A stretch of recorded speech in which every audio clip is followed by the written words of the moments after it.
Fucking camera angle is just so ugly.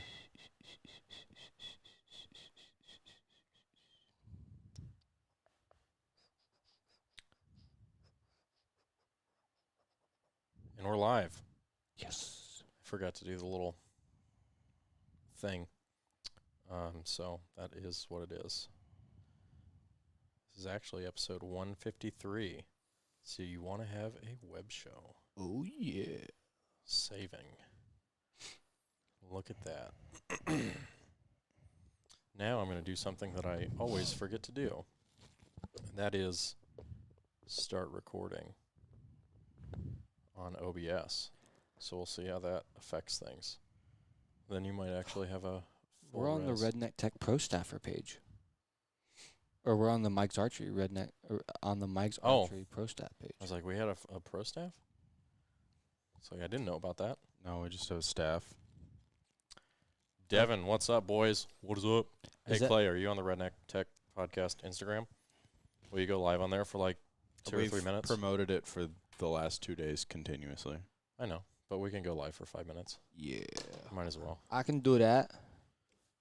let people know. I can do that. If they don't know by now, they are not paying attention, and going live is not going to help them. Well, maybe it will help somebody. And if it helps just one person, then, you know, I can rest soundly and sleep at night. And we're going to be on here for 5 minutes waiting for people anyway, so no, you might as well get on They there. will not let me log in. No.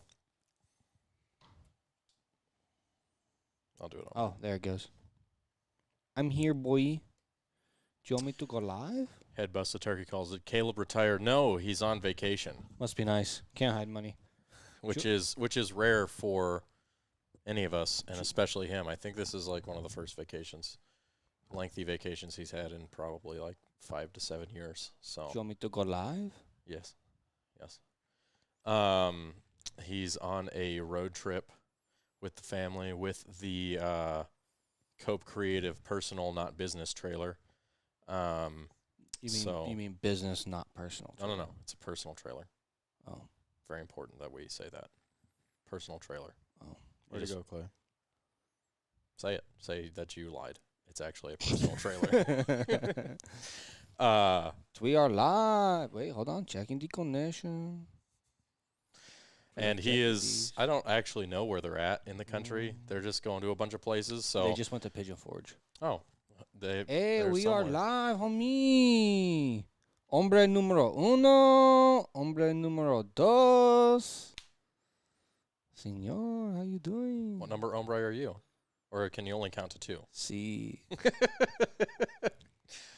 What's up, Redneck Tech Instagram Live? I just tried to move my mouse onto that screen. That's where my brain's at right now. We are live on YouTube, episode 153, so you want to have a web show. We are talking today about the requirements of a web show, both gear-wise and not gear-wise. So See. we're just hanging I out would here translate in Spanish, but I'm not that good. Huh?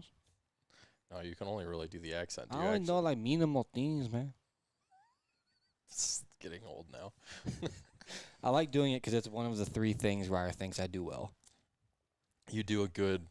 That's not even like. It's cholo. Yeah, it's not even a Spanish accent. That's just like. I just need the cholo the accent, long yeah. dicky capris with the high white socks and the Chuck Taylors, and then I'd have to buy flannel, and then I could be cholos. You could maybe Please if you didn't never- look so Never white. make that happen. I don't know. Shia LaBeouf did a whole movie where he was... Yeah, believe it or not, I'm not Shia LaBeouf. I'm a lot of things, but Shia LaBeouf is Yeah, not but one of them. he's as white, if not whiter than you are. Have you seen that YouTube video where the I think it was a performance group got Shia LaBeouf to help them with this video, and it was a whole thing about just Shia LaBeouf stalking them. It's hilarious. I don't remember what it is, but they made a whole like musical theater number. Glad we started this how to have a web show off with. You can have a web show about literally anything. You can technically. It's the internet. Okay, we are going live on the Instagram. Or no, we are live on the Instagram. We are going live on the YouTube here in a minute. We already are. Oh, we are live on the YouTube. So slide over there, Holmes. Bye, homie.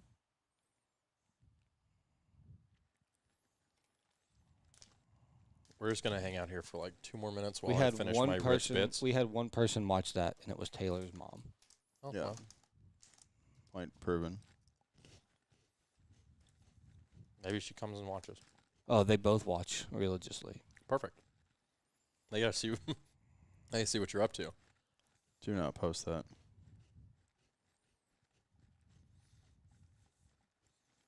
This is between you guys. I don't. You're very negative today. I'm just gonna sit over here with my rich bits. Watch the fireworks. Just like 4th of July. I don't do fireworks. I'm sure you probably have seen too many injuries. Speaking of fireworks, Devin took some really cool firework pictures the other night. Did he? Yeah, shameless plug to Devin. You're welcome. Well, you'll have to send me those. Somehow they didn't show up in my feed. Which I don't know how Instagram is choosing what I see in my feed, but I feel like I don't see. Well, also remember how we talked about tailoring your social media page to your audience. Somebody that is primarily about hunting, if you just randomly throw fireworks in there, probably going to tank your algorithm. So That is true. I hate the algorithm. as somebody who I would assume listens religiously to the podcast, by assumes I mean I know he listens religiously, he probably took that advice and didn't post them. Oh, so he sent them to you? Yeah. Oh, okay. Yeah. That makes more sense. So it's like, I didn't see them, and I feel like I would have seen them. Yeah, no. Well, sorry, I'm not part of the Cool Kids Club. I don't get the fireworks pictures. No, you were just waiting on you to finish your crackers. Look, I didn't eat yet today, but 2 eggs and 2 pieces of toast this morning.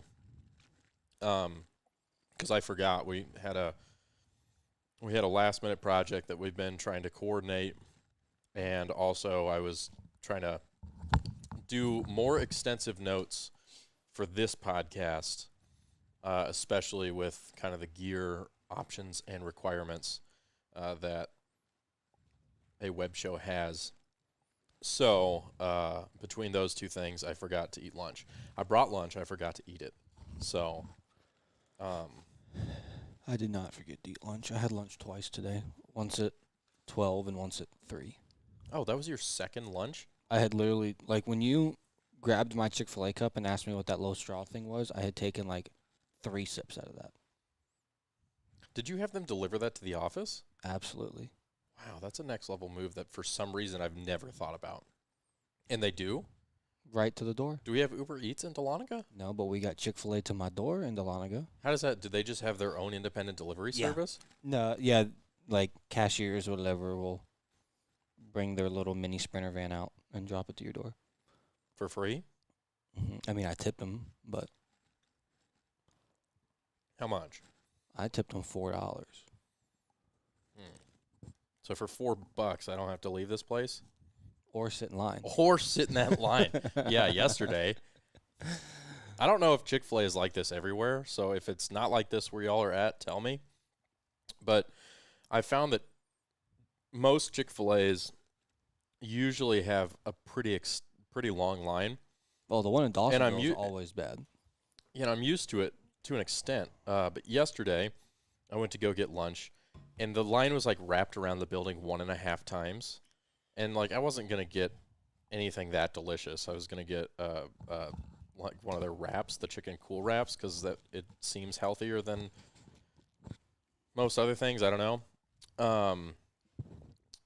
But I went to the freaking I went to the Chick-fil-A, went to pull in, and then literally saw the line, and I did a 3-point turn in that parking lot because I was like, no, I'm not going to do it. And then I just went to Moe's. Well, see, Chick-fil-A, like, you can always expect a long line at Chick-fil-A no matter what time it is. But they make it through it pretty quick. I would say you can always expect a long line. You don't always have to expect to sit in long line like wait times. But I mean, I love me some Chick-fil-A. But you know the one in Dawsonville right there in front of the Home Depot. Mm-hmm. When it gets to the point where I start blocking traffic, I don't need Chick-fil-A that bad. Like, I'm not going to sit there and let the other traffic go by me with my blinker on just so I can get Chick-fil-A. Like, I'll be perfectly fine getting something else. I remember there was one Chick-fil-A on the north end of Colorado Springs, and it was just far enough that on a lunch break from my high school, you could drive to it. If it had a decent, okay line, you could get your Chick-fil-A and get back by the time lunch ends. And you were like just enough time to walk into the next period. And I remember there would be sometimes you would show up and it was on, this means nothing to anybody who's not from Colorado Springs, but it was on Academy Boulevard. And it's like when I lived there, it was 3 lanes each side. Right. It's like the major road where a major thoroughfare. Right. Kind of like our 400. Yeah, but with stoplights. Right. It would be more like the Dawsonville stretch of 400. Right. With 3 lanes and shops on Yeah. all the sides.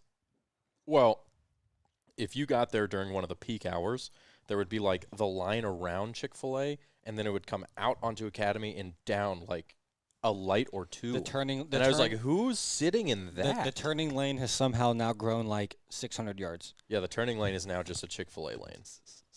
So, yeah. you know, that, anyways. That is why I don't go to Chick-fil-A.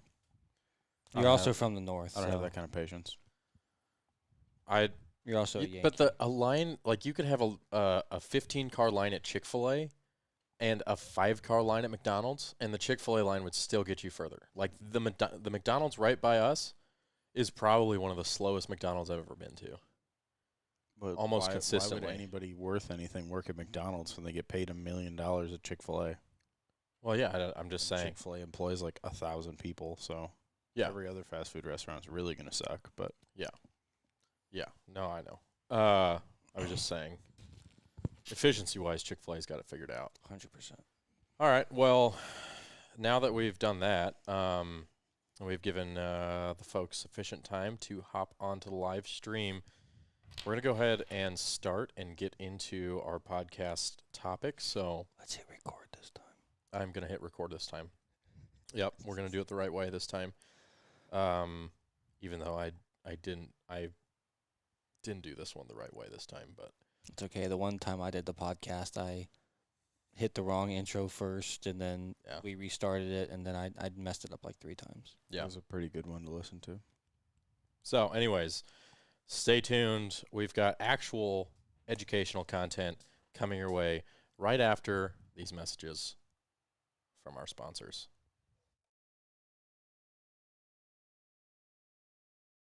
The Redneck Tech Podcast is brought to you by Mike'sArchery.com. They're a one-stop shop for virtually everything archery, bow hunting, and for your next outdoor adventure. Mike's Archery has been at the top of the archery game for over 50 years, and they want to give listeners of the Redneck Tech Podcast 10% off their entire online store using the code REDNECK10, all one word. Just put the code in before you check out, and your boys will hook you up. The guys at Mike's have always been good to us, and now they can be good to you too. Visit Mike'sArchery.com and get your gear now. Right here.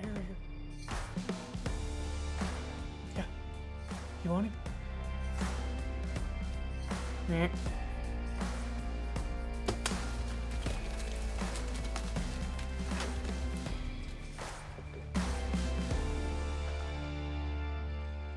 What is up, Redneck Tech Podcast audience? This is episode 153, if I am not mistaken, and today we are going to be doing part 2 in our 3-part installment, So You Wanna Have A. Last week we did podcast. This week we're doing Webshow. I'm thinking this will be a very useful podcast for a lot of guys out there. I think that we have a large swath of our audience who follows us for tips and tricks about filming hunts, primarily for the reason of having a web show. So today what we're going to do is kind of break down the types of things that you need to kind of be considering and doing and buying and whatnot in order to have a successful web show. Are we doing this sponsored web show, like what we do with SpyPoint, or are we just saying, like, us three want to have a series on YouTube? Yeah, so the hard part about this is that there are so many types of web shows and so many reasons for web shows and so many ways to do a web show. We can't possibly talk about all of them, but I'm going to kind of view it from, let's go with the... Make it happen would be a very good example to... I'm gonna view it from the lens of like, okay, I want to make a name for myself in the industry somehow, and the avenue that I've chosen to do that, or me and my friends have chosen to do that, is a web show, and that's starting by doing it all yourself, self-funded, and then at the end of the podcast we'll talk about sponsors and stuff like that. So we're gonna approach this from the lens that you are going to be filming your own web show, you're going to be editing your own web show, and you're probably going to have to fund your own web show to begin with, because that's going to be the reality for probably 80% of guys out there. Now, if that's not you, we'll talk a little bit about that later. But I mean, if you start talking about web shows like the ones we do for SpyPoint or the Make It Happen or whatever else, those are web shows with people who kind of already have a name in the industry, or they're a brand that wants a web show, and they come to the production company for us to produce a web show for them. So it's a little bit of a different take, but a lot of the concepts are going to be the same. I just think it's probably more common for our listeners to be doing a web show for themselves as opposed to be doing a web show for a brand or a sponsor. But we're going to talk about kind of getting sponsors or what having a sponsor means later on, unless you guys have any. No, that's fine. I just wanted to know for tailoring my responses and my comments. Mm-hmm. Any thoughts, questions, comments, concerns on that?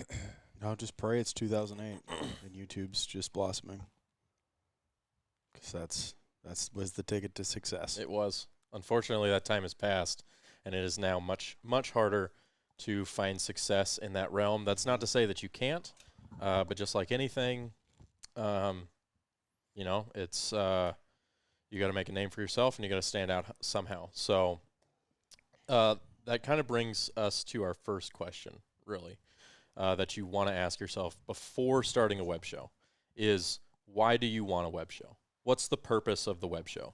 I know we've talked about this 4 million times.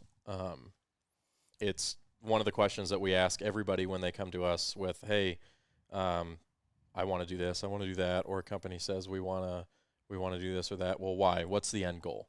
And that question informs a lot of your decisions going forward. If, like, let's take the general filming a hunt example. That why question informs a lot of things. Why do you want to film the hunt? Well, if you're just filming it because you want to show it to your friends and family on the TV at home, well then, maybe you produce and approach that differently than, oh, I'm filming this hunt because I would like to someday be a full-time content creator, filmmaker, whoever in the hunting space. And past that, is your goal to be a content creator or a videographer or a photographer or a video editor, or is your goal to be a host or a talent or somebody who brands come to as an influencer? Because that kind of changes maybe some of the goals that you have with the web show. The same thing, are you just doing it because you enjoy it, you want to, it's kind of a part-time thing, you're going to keep your day job and do this when you have the time? Or are you trying to at some point get to the place where you're getting paid enough money to do this that you don't have another job, like that's your job? Another thing that obviously plays into the why and how you'll approach things. I will say that it's I think all of us on this side of the production world will say that I think it's, if you're looking to make a full-time career out of it, then the knowing how to run the cameras and the editing software is a more probabilistic bet. You're more likely to be able to find a career on that side than the hosting side. Because if we're just being completely honest, there's a certain it factor that you have to be a host who will garner enough attention and garner enough social media presence and pull an audience to have brands want to pay you for being yourself. Well, and not only that, you think about it like Caleb always says, there's one Michael Waddell. Right. There's one Chuck Belmore. But you also look. Thank goodness there's only one Chuck Belmore. Yeah, Imagine a World War II. Well, he's got a son, so we'll see how that goes. But Yikes. how many, like, even if a company had a Michael Waddell, they can only put out so much content with that one person. You know what I Right. mean? Like, you look at all these companies like Matthews, Sitka, Yeti, who have some of the best web content, I would say, and I think we could all agree. You very, very rarely see the same people in all those. Mm-hmm. You know what I mean? Like, instead of it being a Yeti web show about a guy that does a bunch of stuff, there are Yeti web shows or Yeti films or Sitka films about different people using their product. So in that case, well, you even look at Chuck. Like, Chuck has a web show. He's had a web show of some form for 10 or 11 years, and he's a full-time plumber. He owns his own plumbing business. Mm-hmm. So I mean, he's been doing it full time, and he's been doing that. So it takes a lot to make money on the web show side of things, and that's just the reality of it. That's not the only reason to have a web show, though. There's a lot of reasons to have a web show. But, you know, I always like to present people the reality of situations so that they can approach them with that information. well, like, you think of like Ernie with Headbuster that listens all the time. Like, he'd be a good person. He could have a web show and he could be the host, but the concept of the show wouldn't be, look at me, I'm trying to have a web show where I kill a bunch of turkeys. His could be for his business, Right. like advertising his calls. Mm-hmm. But since he's the call maker, why not me be the face? But he's not doing it to be popular. He's doing it to make his call business bigger. So there's like a one or two like factor change that could determine that for you. But you could be the host, but not doing it because you want to get famous. Well, I just think it's important to be honest with yourself as to what the end goal is and why you're doing it. I mean, if you want to be a host and you want to see yourself on YouTube or on TV or on, you know, maybe a Netflix show someday, that's a great goal. And there are people that 100% should be doing that. And that's awesome. You just have to work towards that, right? And understand that that's a difficult goal, you know? It's just how it is. Same with, you know, being an NBA player or an MLB player or something like that. It's a great goal to have. It's a good thing to work towards.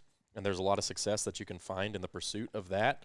But at the end of the day, that's a minority of people are going to reach that level of notoriety. You know, I mean, just think of how many hunting names you know.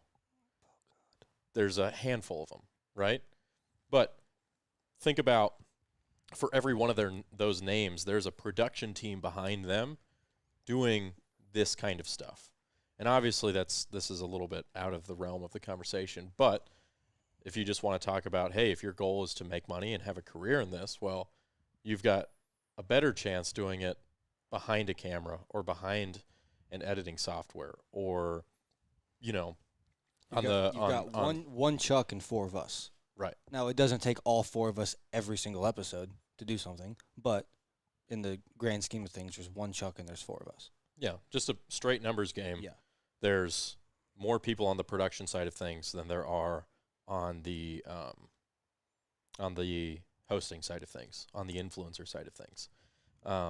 So, just for information purposes. Anyways, the point know your why. Understand. I thought your point was going to be come to the production class so you can learn how to be one of those people. I And just low-key throw in a shameless plug. Good, thought about when we were doing the podcast today. Step one, what do you need to have a web show? Come to the Red Net Tech podcast. I was going to shoehorn that in somewhere today, but you beat me to it. You're going to shoe that horn? Yeah. How do you shoe a horn? A lot of long hours. I would ask the Dutch. They're very good at making shoes. Va. That's true. That was Russian. Sorry. Was it? I don't know. I don't think it was. No comprende, senor. I don't think that was Russian at all. No comprende. If anybody knows Russian, please text Clay what yes is in Russian, please. I don't think it's that one. So anyways, rule number 1, know your why. Understand the purpose behind what you're doing. So then as we move forward through all of these other things we're going to talk about, you can apply your why to it and figure out, okay, if this is what I'm trying to do, will this help me get to that point? Should I spend this money? Should I do these things? How much time should I dedicate it? All of these things stem from your why. So past that, obviously, if you're going to have a web show, then the first thing that you're going to need to figure out is what's it about? You need to have a concept. We talked about this last time with the podcasts, and I'm going to say it again. It's redundant. I say it a lot. There are a lot of web shows out there. There are a lot of people with web shows. You referenced it earlier. You wish it was 2008 when YouTube was just blossoming. It's now what a beautiful time to be a hunting show. It's now 2022. That's a certain amount of years, 10, 11, 12, 13, 14 years. I'm not great at mental math, guys. That's just what it is. Holding a pen and on a piece of paper. You didn't need to do mental math. See, but that's one of those problems where it's like it's so small that like writing it out isn't going to help me do it faster. You know what I mean? Unless I did like the check marks or whatever, but then I really would have looked stupid. So we're just going to keep it at that. Anyways, 2008, if you wanted to have a hunting show on YouTube, you could just go out, film it, put it on there, and gain a certain amount of followers just because you're one of the first ones to do it. And that's a phenomena that you'll see with any new platform. If you hop on a platform when it is new, the ability to gain an audience on that is far easier than as the platform matures, develops, and gains a large user base and becomes a standard platform. You start to lose the ease of getting an audience. I would say right now, you still have to do a good job, by the way. Well, yeah, I mean, obviously, but that's you kind of like common sense. It's not very common. Yeah, I felt like that needed to be slid in there. Yes, you would still have in 2008. You still had to do a good job, but there was less people that you had to compete with to get the attention of your audience. I think since then, obviously, YouTube is still the web standard for a place to put a web show. We'll talk about more places later, but it's a very big world on YouTube. There's a lot of people with web shows. There's a lot of people doing all kinds of web shows, and there's a variety of types of web shows, quality of web shows, and niches. And so you have to separate yourself somehow. There's a lot of ways you can separate yourself, but there needs to be something. We've said it before, and we'll say it again. A bunch of dudes going hunting, good old boys, it's not a new concept anymore. It's been done 40 million times. You have to have something, whether that is a really engaging personality that somebody just wants to watch because they're entertaining, and those are your Waddells, those are your Chucks, those are like those type of people. I mean, obviously, if you guys have like incredible quality of hunting, that is something that you can set yourself apart with, but a lot of people have really, really good hunting. So, nowadays the whole doing it ourselves on public land thing is kind of getting that's been done saturated as well. Honestly, management shows are becoming very, very prevalent. Yeah. If you look closely, you can see kind of these trends of content kind of appear.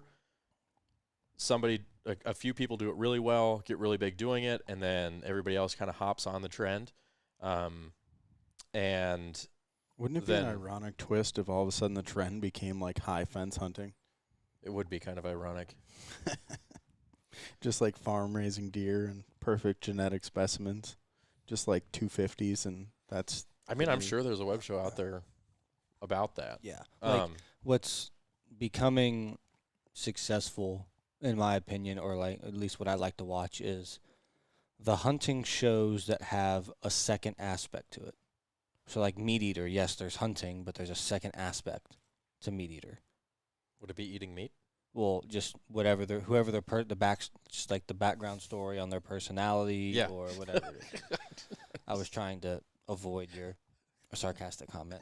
Or like Make It Happen, where yes, it's a hunting show, but there's a secondary aspect to make it happen. You know what I mean? Yes. So it's not just 18 minutes of hunting. It's an 18-minute show, but like you've edited them, there's 8 minutes of, hey, this is how we got here, this is what it costs, this is how we did it. So, yeah, you can have just a hunting show with some good old boys, but make there a secondary aspect of the show. You got to have an angle almost. I would call that an angle. Man, Chuck is so funny in that show. I mean, he is in all the shows, but Yes. I think he's been allowed to be a little bit funnier than good previously. producing. Good producing. Oh, true. And good editing, really, honestly, at the end of the day. there we go. Well, I think what you're saying holds a lot of value for people. At this point in time, I would say if you just want to talk basic hunting, it's been filmed every single way that it can be filmed for the time being. And it's really hard to just make, we're going hunting into something unique that hasn't been done before. Like I said, you can have that uniqueness with a really good personality. You can have that uniqueness maybe with some educational value. Or you can have just a different angle or a different niche or a different approach or maybe a different style of doing it that's unique and different and hopefully like draws an audience. Gives the people a reason to watch. Right. Outside of the hunting. Well, it's about having a story Right. that is relatable, Right. engaging, and actually captures the actual story and not just talks about it. Right. There's just so many there are so many ways things have been done, but there are also a lot of ways they haven't been done, and people just need to find those and try to just make something a little bit different, a little bit unique, a little bit more novel than the other things you're saying, and hopefully that will draw an audience of people who appreciate and enjoy that particular brand of uniqueness. I think just overall, if you look at how content works, whenever something starts, the content that is produced surrounding that thing is very general. And as it develops, as more people do it, it starts to kind of silo off into these hyper-specific niches. And you can probably say that with most things, but you can find a lot of success really finding a niche and diving into it and creating content for that niche. Obviously, we create content for a niche. Our niche is teaching people how to create hunting content. There's millions of people, not millions, hundreds of people doing educational camera editing content online, but not a whole ton of people doing it in the hunting space. You know, there's a handful. But since Caleb started Redneck Tech, there's been a lot of people. Yeah, but there used Copy to not him. be so many. That's what I'm saying. But that is our niche. That's our take on it. And let's say we wanted to go do a web show. Well, we could go do a web show and we would still film hunts, but it would be about us filming hunts, which would be a little bit of a different angle. Like you said, with Make It Happen, we're still filming the hunts, but that angle is how can people who, maybe don't have the time, don't have the money, or haven't done this type of hunt before. How can they make it happen? Like, how can you go do these dream hunts that you've always wanted to do and not break the bank, both time and financially? You know, you've got somebody like Dudley who obviously has a giant library of content, but when we go film hunts, yes, we're filming the hunts, but also Dudley is using those hunts as a tool to educate people on bow hunting, particularly. You know, so if you really go look at the people who are successful online doing web shows, like Clay said, you've always got, hey, yes, it is a hunting web show, but they usually have a niche or something more specific to say and to provide through that hunt. The hunt, it's not just, oh, here's a hunt, right? That hunt is usually a means to explore a different concept or a different style or something like that.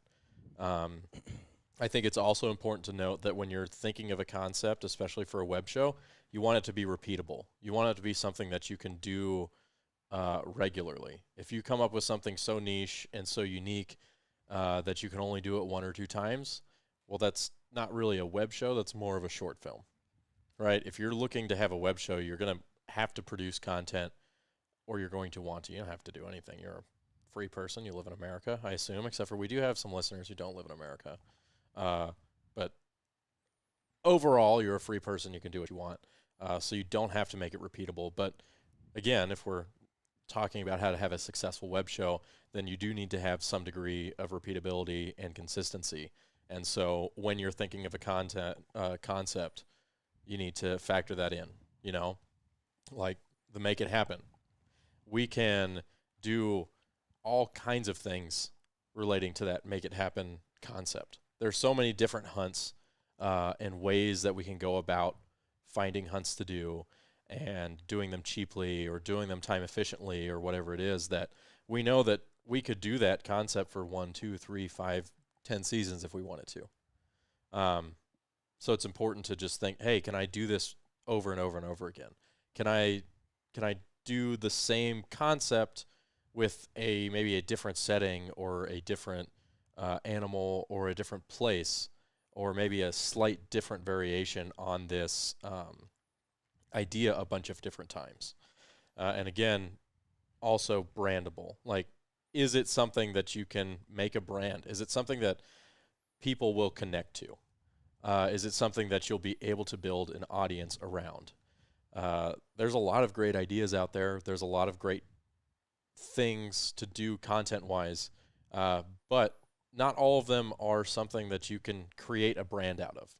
Some of them are just cool one-off ideas, and maybe some of them are a little too niche. I hate to say it.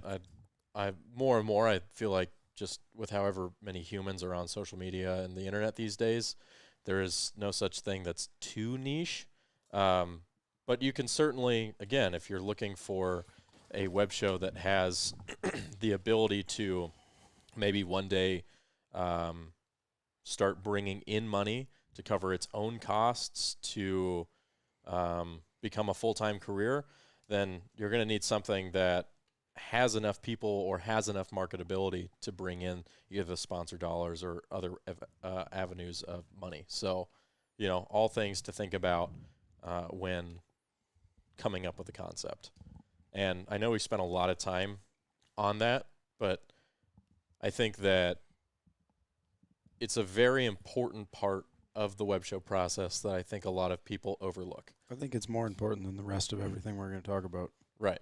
If you don't have a good concept, you're not going to be successful. Gear's kind of important. Platform's kind of important. Right. But the rest of the story and why you're doing it and actually being the people that are doing it successfully is more important than the rest of it. You could film the whole thing on a Nokia flip phone from 2002, and if it was engaging and had a good story and you were still doing cool things that people wanted to see, they would still watch it. Right. And almost in today's world, the low production value is becoming something that people are gravitating towards. And I hate that. Yeah, I can't watch any of it. as a videographers and photographers is terrible. Like like the hunting public, for example, I think they kind of like created that path for that kind of long form, not really edited. And there's so many people in so many niches of the hunting world. it's so educational, the hunting public. And that's what they focus on. They focus on the education and doing it low budget. And every time I watch an episode, there's 2 or 3 things that I learn. But I have a minor heart attack every time I watch it. Like I physically cannot. Dude will sit there and talk for 3 minutes, and they did nothing but jump cut the whole thing. And I Yeah. get it. That's not what, like, they're not there for production value. They're there to educate, and they do an amazing job at that. But I can't. I can sit there and play it on my TV or my phone and go do other things and listen, so I don't have to watch it. But sit there and watch it, I can't do it. Yeah, there's so many guys that their entire thing's filmed on a GoPro. And There's there's not a new GoPro, like a Hero 6. And there's you're other just like, people that won't "What are you watch. doing?" There's people that won't. I'm sure that won't go watch our stuff because it doesn't feel relatable because it's done a high production value. Oh, I guarantee it. So there's both ends of it. Yeah. but And again, it just goes you're to not show gonna there please everybody. there's so many ways to do a show, and there's a lot of ways you can differentiate yourself. But you have to know those things going forward. You know, and again, why are you doing it? Are you doing it because you want to build a mass audience? Are you doing it because you want to see yourself on camera? Are you doing it because you kind of want to be an influencer? Which are terrible reasons, by the way. Yeah, I mean, I would say that, I don't know, I think wanting to be a host is a fine enough reason. There's some people out there that do honestly want to do that. And they would be good at it. And they would be good at it. I think that's a rare person, but we already talked about that. If that's your goal, then that style of content serves that purpose. If your goal is to be somebody making a living as a freelancer on the content creation side, getting hired by a production company, getting hired by a brand to do in-house production work, that concept is not going to get you where you want to go. You're going to need to do something that shows off your skills as somebody behind the camera, and that show doesn't do that. If you're somebody who just wants to educate people, maybe that kind of concept works. Or maybe you educate people with high production value. Or maybe there's 4 million things you can do. But when you're thinking of these things, always come back to why am I doing that? Is it unique? Is it a new angle? Is it a new take? Is it novel?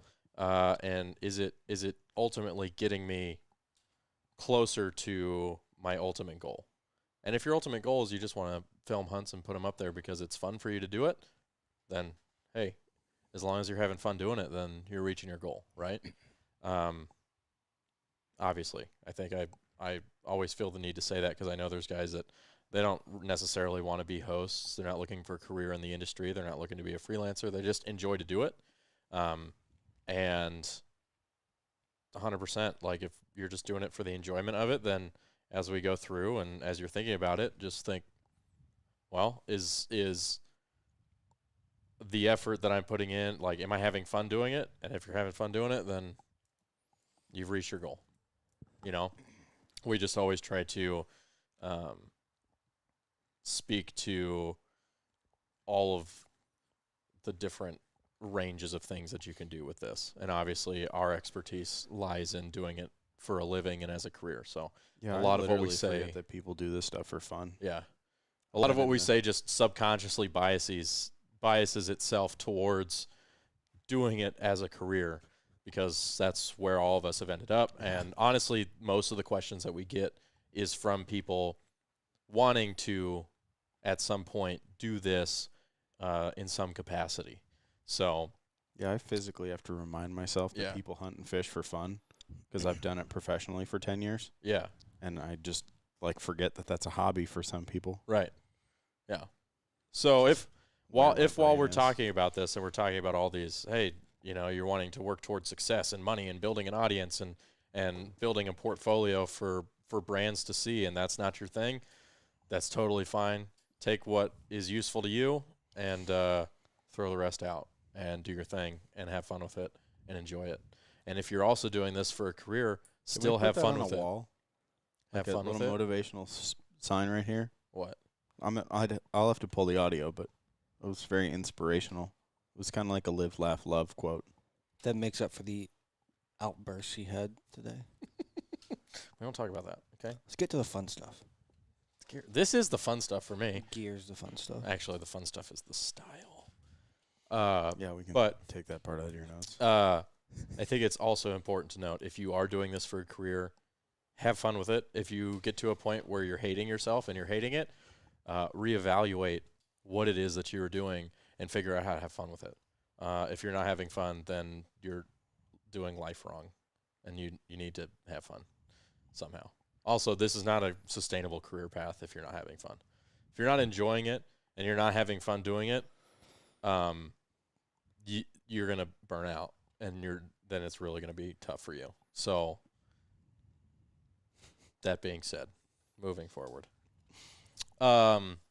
More basics. Name. See above. Make it unique, make it novel, make it brandable. Okay, there are a lot of names and just make it unique, okay? This is probably going to offend some people, and I'm sorry. This is not an attack on anybody personally. Well, no, because I'm about to say it. So if you I know. don't I'll say say it. I will. I'll take this. And I'll back it up. I'll back you up. I got you. If you have a name like this, I'm sorry.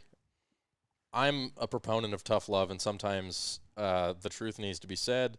There are some names that are unique, and I'm honestly I'm done seeing them. I think you can do better. You can do better. I'm not mad. I'm just disappointed. Okay? Because I know the potential inside of you, and you can do better. If you have something and then just like outdoors at the end of it, Trash.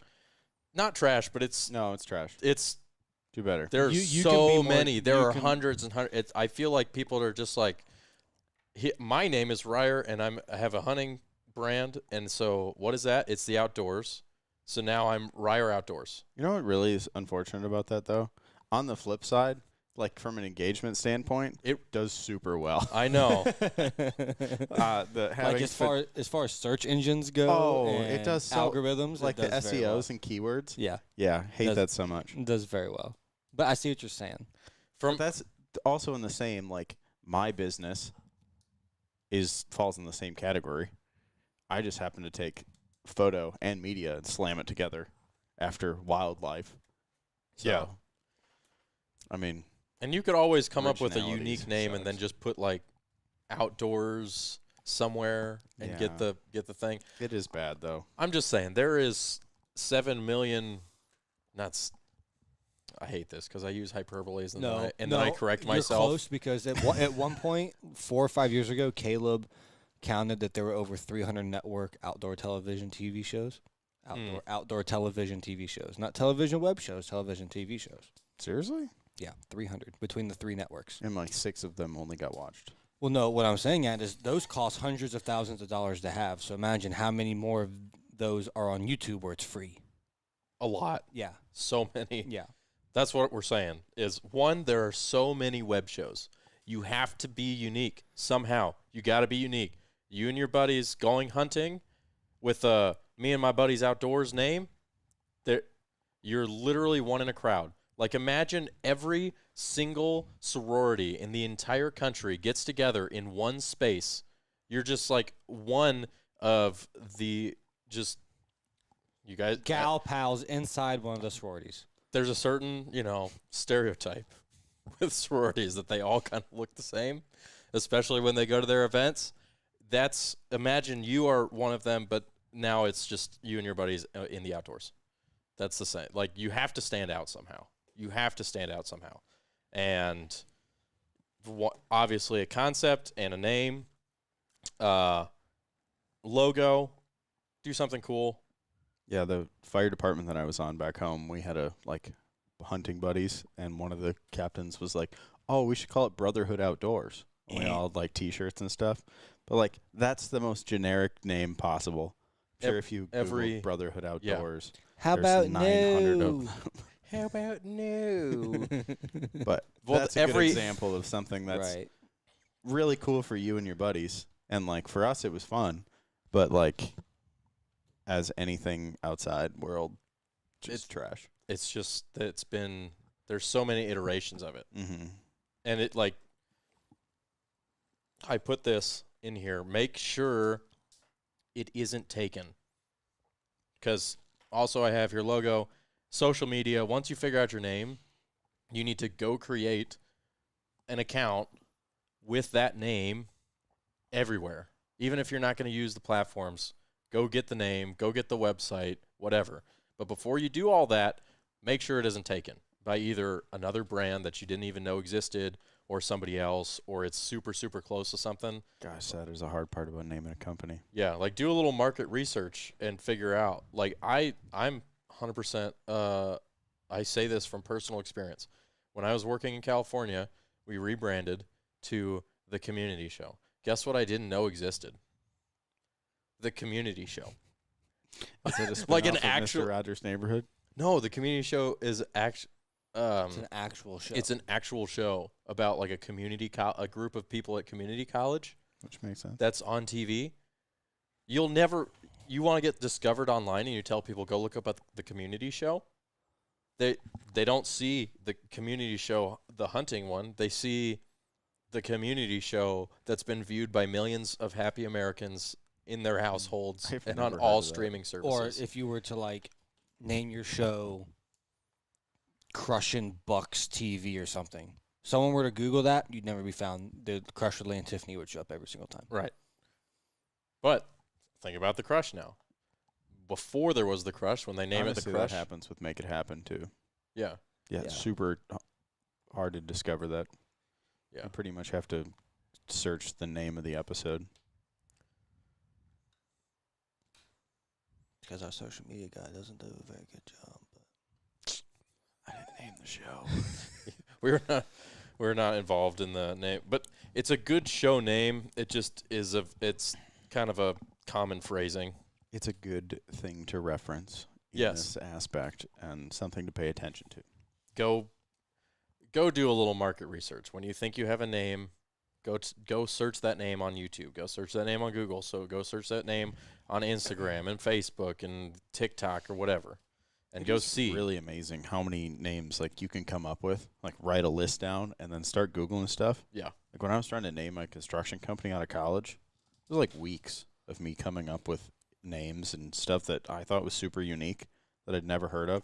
And you Google it, and the guy like 3 counties over has got that already named, and you're like, what the heck? Or you find one and then it's not taken, everything's perfect, and then you try for another month to figure out how you can make a relatable logo for it. Mm-hmm. The logoing is hard. Between your name and your logo, there has to be enough information there for people to like kind of understand what it is that they're going to be looking at and viewing. And they that's need to tough. judge the book by the cover. And that's with anything. But That's your storefront. You gotta Yeah. hook people. so, again, if you're doing it for fun, maybe you just have some fun with it, design it yourself. If you're doing this because maybe at some point you'd like to monetize it, then it could be worth consulting with and hiring a graphic designer to build a logo and a set of graphic assets surrounding that logo for your brand. Gotta love a good graphics package. Yes. I somehow forgot to put that in here, actually, so that will go back That's my favorite. When you somewhere. approach a brand and then they send you the whole graphics package, and you're just like, oh, love you guys. Thank you. Yeah. And when we say graphics package, we're talking like a square logo, a horizontal logo that's made for video, multiple iterations of the same kind of design that can be used in a variety of different applications. We're talking for black backgrounds. We're talking for white backgrounds. Maybe we've got color. Maybe we have no color. Like, How about when they send you the fonts? how about when they send you the freaking Adobe Illustrator, all of it in Adobe Illustrator, and Yeah. then you can just export any size you want. It's a beautiful day. You would be surprised how many companies that have a lot of money and are doing a lot of business do not send us, the people who do their production, a diverse set of graphical assets. And I have to go onto their website and But pull boy, it. If you were somebody who really wanted to hustle, that would be a good little business to design graphics packages for all these companies and just assemble it and then just sell it to them. Yeah, it's called Fiverr.com. No, like you'd have to just do it and send it to them and be like, if you want it, pay me that money. Oh. Yeah. So it would be a numbers game. But Or you could take some time. you could also just message companies and be like, hey, do you guys have a good graphics package? Well, I mean, that If was not- more what Yeah. where my head went at Yeah. first. But yeah. Yeah, so get the graphics package. Keep track of the graphics package. If you hire a graphic designer, there it is. My entire head went blank. If you hire a graphic designer, they're probably going to send you a folder with a bunch of stuff in it. Keep track of it, for the love of God, please. For your own sake, and if you ever need somebody else to create something for you, for their sake as well. Because when you create this list of assets, they're going to be used until you create a new list of assets in everything. Your social medias, your website, they're going to be all over your videos. Do not take the logo creation lightly. Make something cool. Make something that you can live with for like 5 to 10 years, and make it versatile, but also make it so that people know what it is. And now we know why it's so hard to develop logos. It's a very difficult thing to do, but if you put the time into it and you make something that you're happy with, then it pays off in the end. Okay. Also, you want to look good on hats. True. Yes. And shirts. Hats and shirts. And if you have a cool logo that people want hats, shirts, and stickers of, suddenly you have another monetary stream. Yeah. Also, a good sticker. Send us more stickers. see, another thing that we need to put over here. Oh gosh. Well, remind me. Or we could just say it now. You were terrible with note cards as a kid, weren't you? Oh, yeah. You know when they were like, hey, first of all, highlighting. Highlight the important passages, all of it, except for the ands and ifs. Highlighting didn't help me at all.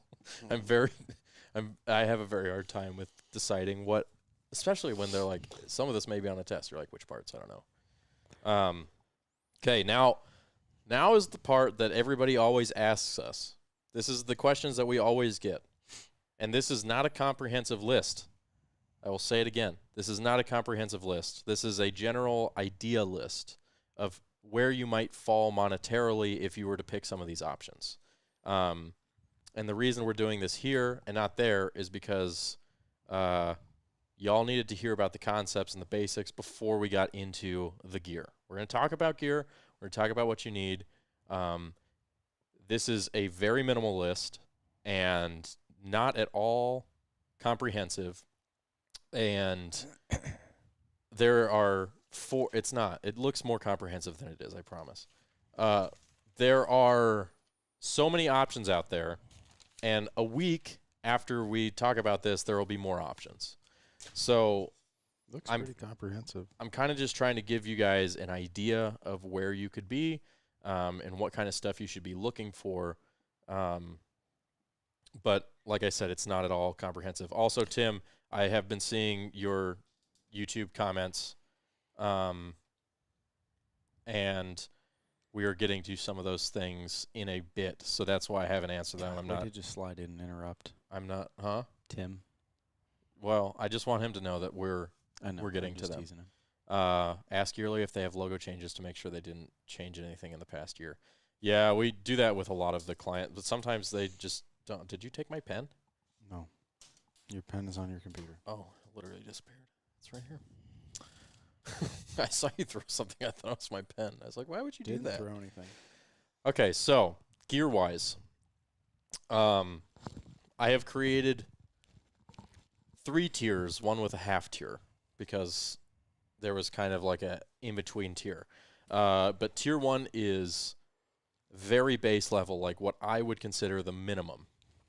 outside of filming on like a GoPro or an iPhone or just like a $300 handy cam that you could get from Walmart. We're not going to talk about that. If you want to do it, get after it. I don't need to suggest that to you. Tier 1 is very, very base, what I would recommend, quote unquote. Then we've got Tier 2, obviously kind of the in-between. Tier 2 is honestly where if you're kind of looking to do this as a career, if you're looking to have a web show that has any staying and going power and maybe can draw some sponsorship dollars or an audience, I would say Tier 2 is kind of where you're looking. And then Tier 3 is like, oh, we're real serious about this. Or you're us. Or you just have a lot of money that you need to hide from the government in assets.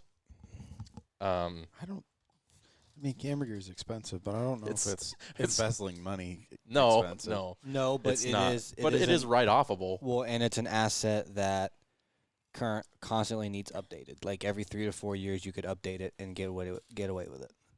Or you just want the freaking best of the best. Some people just want awesome gear, and they got the money they can spend on it. 500 mil f4. And this awesome gear, 400-2.8. this awesome gear stops at like kind of the like you can produce a TV show at industry standard level with that gear. There's a whole other wish list of gear past Tier 3. Like we're talking Tier 4 or 5. We're not getting into Star What Wars about level what was in Utah on elk? No, on that rod system that the Sitka guy had. Was that a 50 to 130 or a 50 to 1300? Oh, I forgot. I think it was a 50 to 1300. I need to have James send me the picture of it. It was so expensive, it wasn't even in f-stops. It was on t-stops. That's how you know the lens was expensive. Well, it was a cinema lens. Yeah, that's what I'm saying. Yeah, we're not probably going to talk a whole lot about lenses either, because there's too many to choose from. But yeah, I mean, there's more tiers past Tier 3, but we're talking practically. So Tier 1. Yeah, we're talking about web shows. Yes, we are talking about web shows. That you're doing for yourself. Not network television shows and or movies. Or Netflix standard stuff, whatever it may be. The thing I just said. So, Tier 1, if you're going to film something, you need a camera. Basically, kind of where I would start Tier 1 is you're going to want a camera with 4K capabilities and a top handle that allows you some audio capabilities.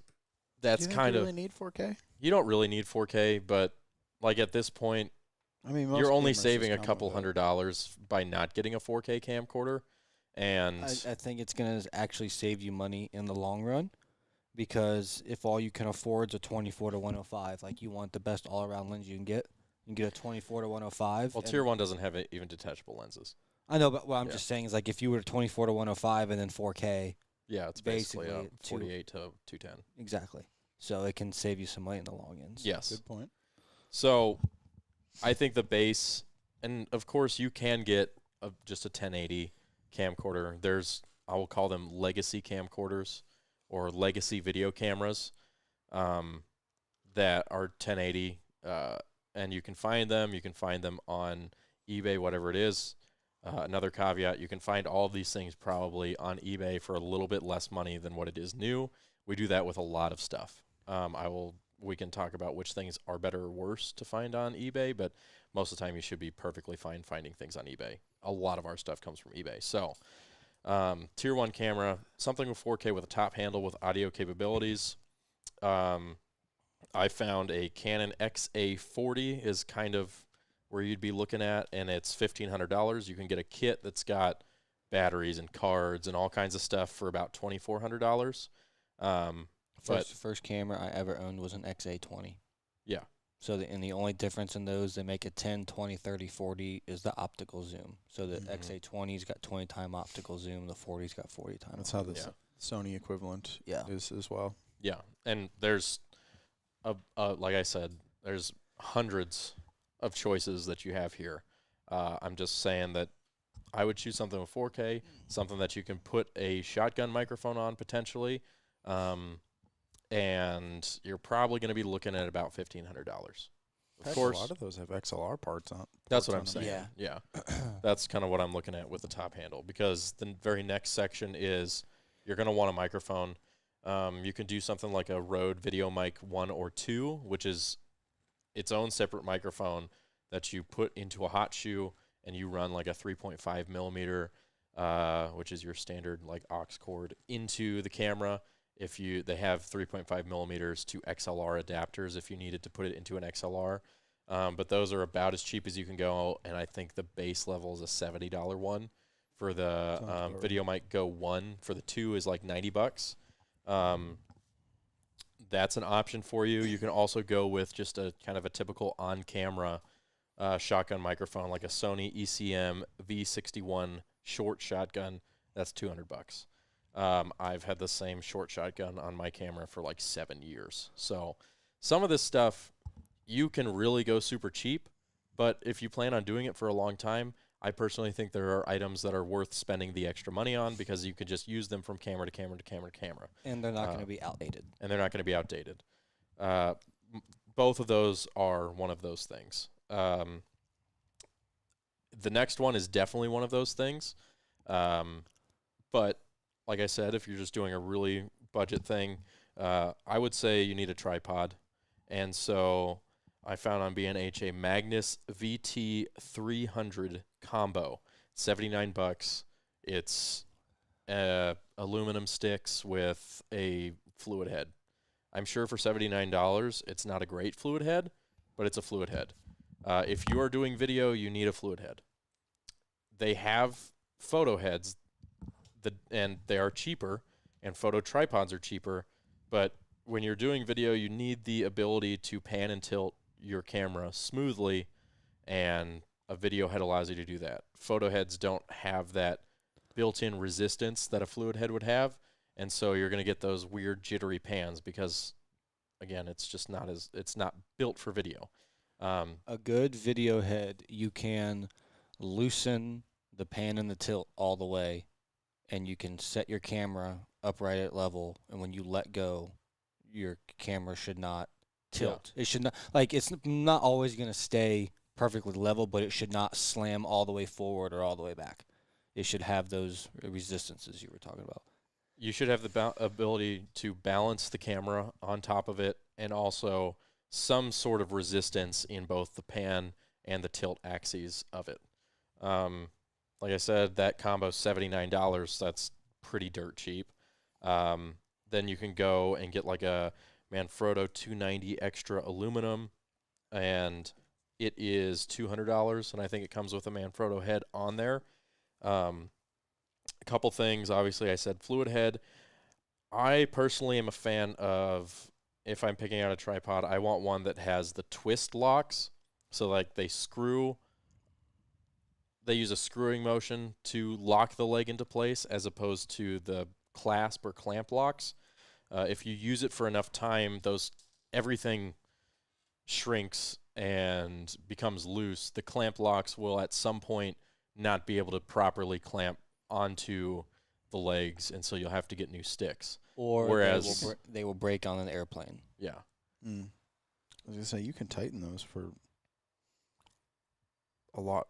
I mean, yeah, you can get a lot of years out of that. Yeah, I mean, you could get a lot of years out of it. I just think the twist ones give you a little bit more ability to just wrench down. I always told myself I'd never buy a twist lock tripod, and then I flew to Kansas for a hunt before I started working for Copeland Creative, and I got there, and one entire set of latches on one of the legs had snapped off, so that entire one leg, like all three sections, just freely slipped up and down, and I said I'll never buy another one.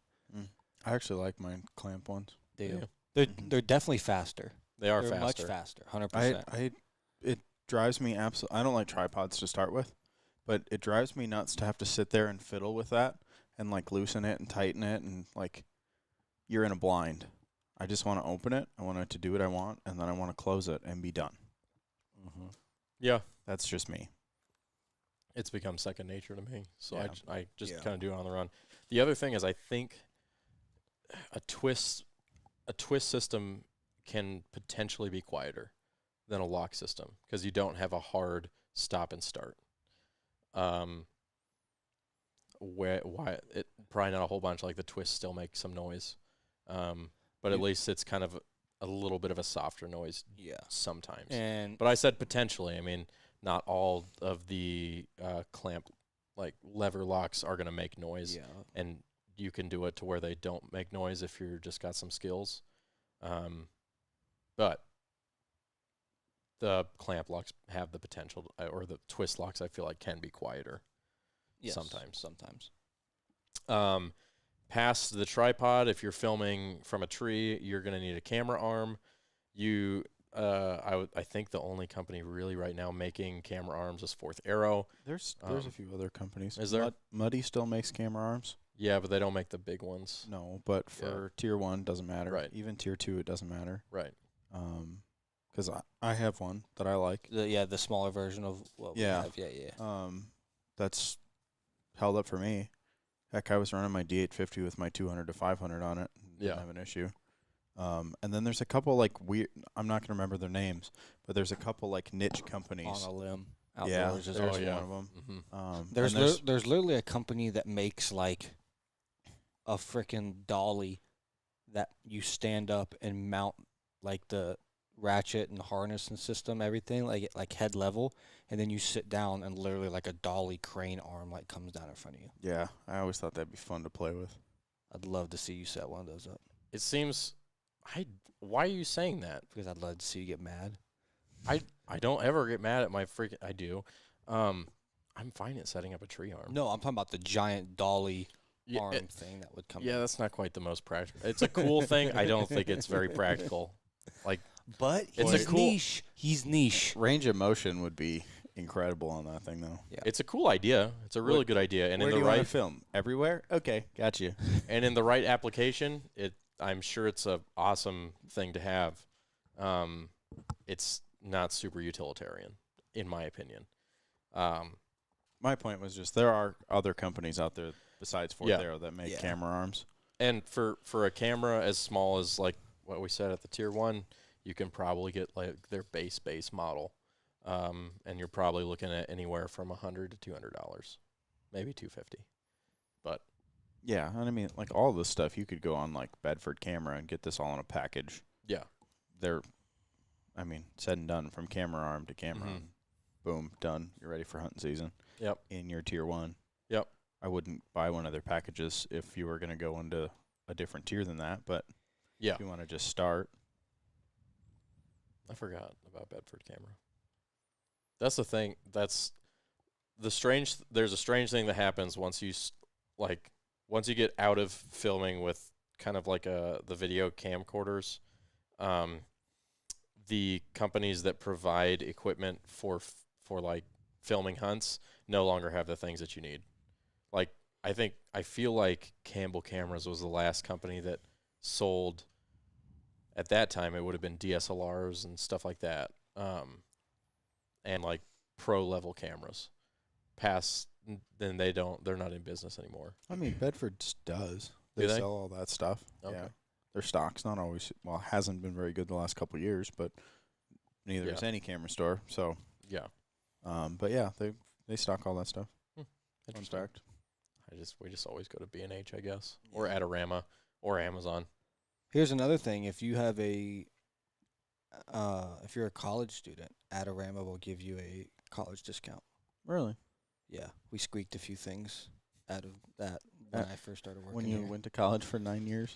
Yeah, Nice. I think we bought like a substantial amount of money discounted at like 30%. Did we? That's good to know, honestly. I mean, Yeah. There's a lot of things with student discounts, and there's if a lot you of guys that are still in college that listen to this, and and there's probably a lot of guys who maybe have Wife's a in wife or a education. girlfriend or maybe a sister or a brother with a .edu email, and I mean, Yeah. you might be able to leverage that potentially, allegedly. So I've been. I can't told say more than by a that. guy one time. Yeah, I heard that it. I might know. Yeah, you might be able to leverage that for some discounts, if you know what I mean. Do with that information what you will. This is not legal advice. Tier 1.5. 1.5. Yes, because I didn't feel like it was that different from Tier 1. remember, this wasn't a comprehensive list. It wasn't that different than Tier 1, but I didn't feel like it was enough to make it Tier 2. So some additions to tier. This basically It's still tier 1. Anyway. Basically, tier 1.5 is you've moved out of like a 4K non-interchangeable lens camera system, and you're going to get a base level DSLR or mirrorless. It's probably going to be an APS-C sensor, which is not full frame, and you're looking at something like a Canon 90D, which is about $1,200 for the body. You can get a kit that has an 18 to 35 mil lens for, I think that's $1,500. You can go with a Sony A6600, which is kind of the equivalent for $1,400. You've got the Canon EOS R, which is a mirrorless APS-C from Canon. The 90D is a DSLR, so it has a mirror in there. And it's $1,500, and Nikon has one. Z30 and Z50 in the mirrorless, and then there's like a myriad of DSLRs that would be comparable as well in the Nikon world. Yeah, so that's pretty much, I'm going to say 1.5, because you may or may not be looking at a little bit more expensive, and you're in an interchangeable lens system, so you're also going to have to buy lenses. But now the advantage of going that route is going to be some of the image characteristics. You're going to have interchangeable lenses, obviously. Lenses do a lot for your image, both how it looks, and it allows you to have the range. You could put a really wide angle lens on it, or you could put a really powerful zoom lens on it. With a non-interchangeable system, you can't do that. You're also able to start tapping into, your depth of field, your more cinematic look. So, I do kind of think, though, that if you're somebody that's just looking to film your hunts, and really just isn't going to get into photography in the hunting sphere, the non-interchangeable lens or a camcorder is a straight up video camera is so much more advantageous than having to mess with something that's not necessarily made for video. Mm-hmm. It just in the way that a DSLR or mirrorless is not set up for video. It does video. They do video very well, and they're designing them more and more for it now. But a strictly video camera is set up for it. These are the buttons. These are the functions. Done. Yeah, and if you're self-filming too, a lot of guys who self-film prefer a setup like that. Well, that's why I have that Sony HXR, because it's just a video camera, and I don't have to mess with all of the 900 different settings to get it to do what I want it to do, like my Nikons. Right. While my Nikons make really good footage, they're not set up just to video. Right. Yeah. And again, that goes back to the goals. Are you looking to just do this because it's fun, or you're self-filming, or you just don't necessarily have the time or experience to mess with a more advanced or not necessarily advanced, but a more hands-on camera system? Something like what we said with the XA40 or above, because you can go get video cameras for $2,500, $3,500. Keep going, Yeah, you can get. I mean, they can get pretty expensive, and not have interchangeable lenses or anything like that. Maybe that's an option you want to explore. If you're looking to have something that looks professional, or that you're able to start kind of learning, exploring, and demonstrating your capabilities as an artist, then I would advise you to go more of the DSLR, mirrorless, digital cinema camera route.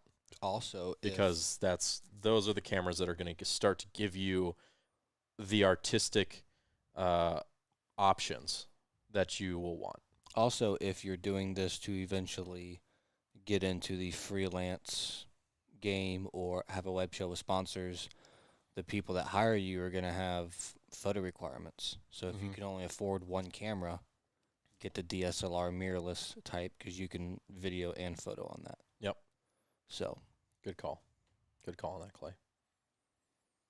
And that brings us into tier 2, which is going to be your full frame mirrorless. And this is a tier that guys work professionally inside of this tier. So it's a very capable tier. There are a lot of options in this tier as far as cameras go, and as far as lenses go, and as far as microphones go. But I'm going to kind of give you a general idea of some of the ones right now that guys are running and kind of what they cost so that you have an idea. But just know there are 4 million options. And for each one of these that I give you, there's probably 6 that are pretty similarly comped, and they all have just a little minor difference from each other. So, and within the companies. I mean, geez, Sony's freaking camera lineups are insane. Their mirrorless camera lineups are crazy. I can't even keep track of them. And the naming is awful. Yeah, it makes my head hurt. But boy, do you feel really good when you're like, hey, I know exactly what that one is, and that one, and that one. Mm-hmm. Clay's really good at that. I'm terrible. Sony's, yeah.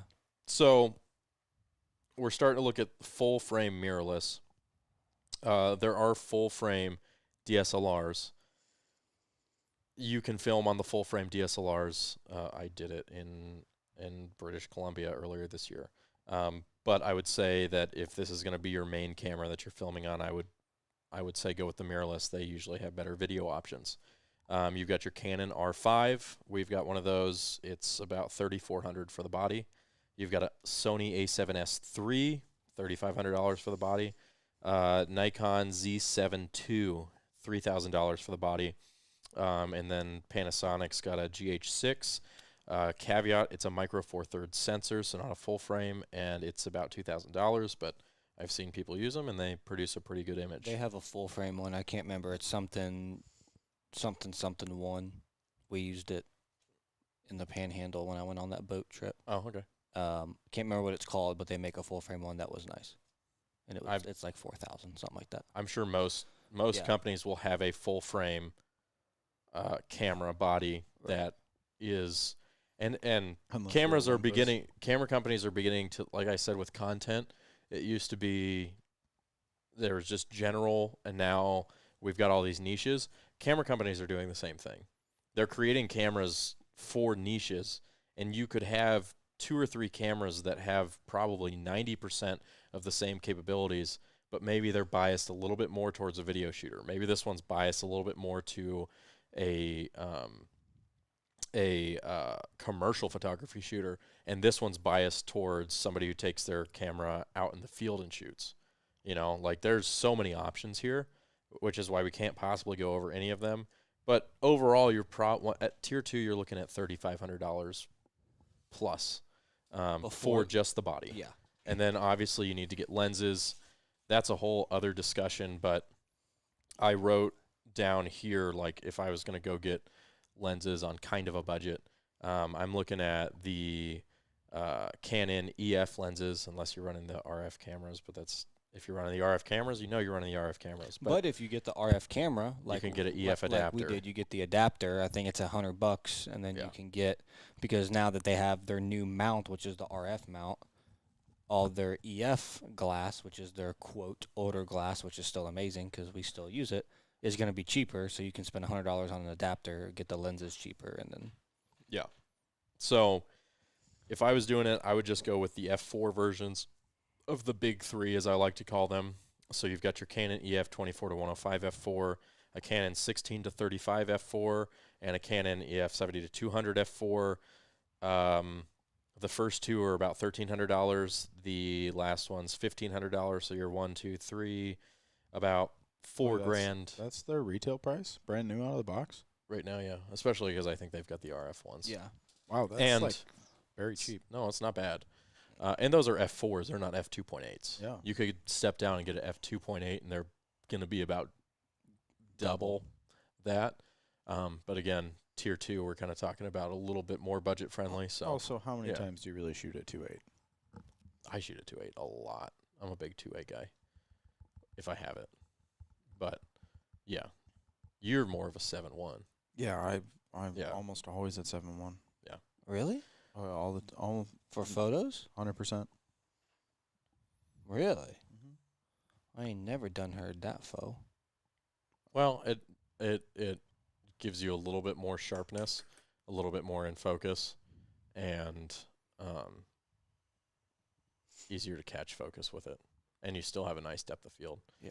You also shoot your 200 a lot. Heck, I shoot my 500 a lot. Yeah. Oh. So Yeah. he's also shooting long focal lengths, Yeah. which contribute to depth of field. But that's a background in wildlife. Yeah. So anyways, I mean, you're looking at maybe $4 grand for lenses. Obviously, you can spend less than that. You can spend more than that. That's just kind of that would be my staple carousel of lenses. Has been for a while. I didn't get it. I have one 2.8 70 to 200 now. You just recently I just got it. And so up until now, I've been shooting f4s, Canon lenses, some kit lenses. We've got a variety of different lenses that we're always trying. Now, a 24 to 105, no matter who makes it, you won't get it in a 2.8. It's always an f4. Is it? Yeah. Yeah. Really? Yeah. Most of them like that are always. Yeah. Yeah. So you have lots of options. You can That's also not step. how Nikon is. Nikon, you can get a 24 to 120 and a 2.8. Really? I'm almost positive. Probably. I'm almost positive the New Z Yeah. is. But So, yeah, there's 4 million camera choices, and now because you have an interchangeable lens system, you can put probably any lens your heart desires onto it. So we're not going to go into that. Just know that you're going to buy this. You're going to buy the body. That's your $3,500, and then you're probably going to have to buy lenses, and you're probably looking at least $2 grand, unless you only buy one lens, which you can do. Lenses are one of those things, just like tripods. You can spend money on lenses because they will transfer camera to camera within reason.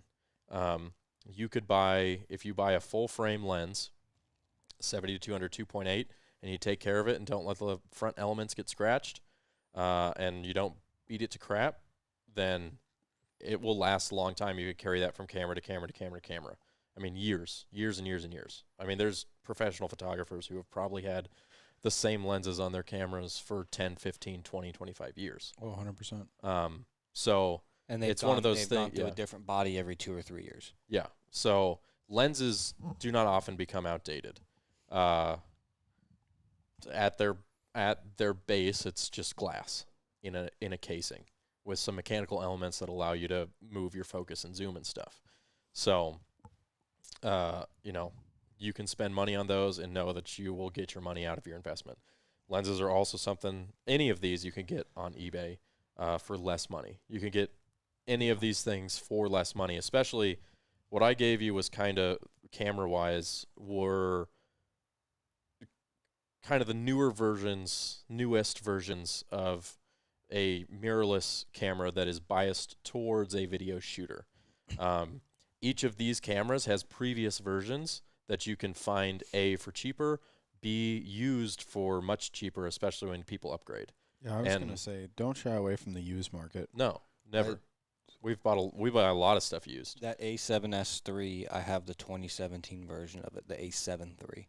Yeah. I mean, I'm not going out and filming elk at 250 yards with it. Mm-hmm. But if you go watch the BC episode for Lee and Tiff, that's the camera that I used. Any whitetail episode, I use it for my second angle. We use it on gimbals. Mm-hmm. So, yeah, that's my D850. Yeah. I mean, I've taken literally hundreds of thousands of pictures on that. right.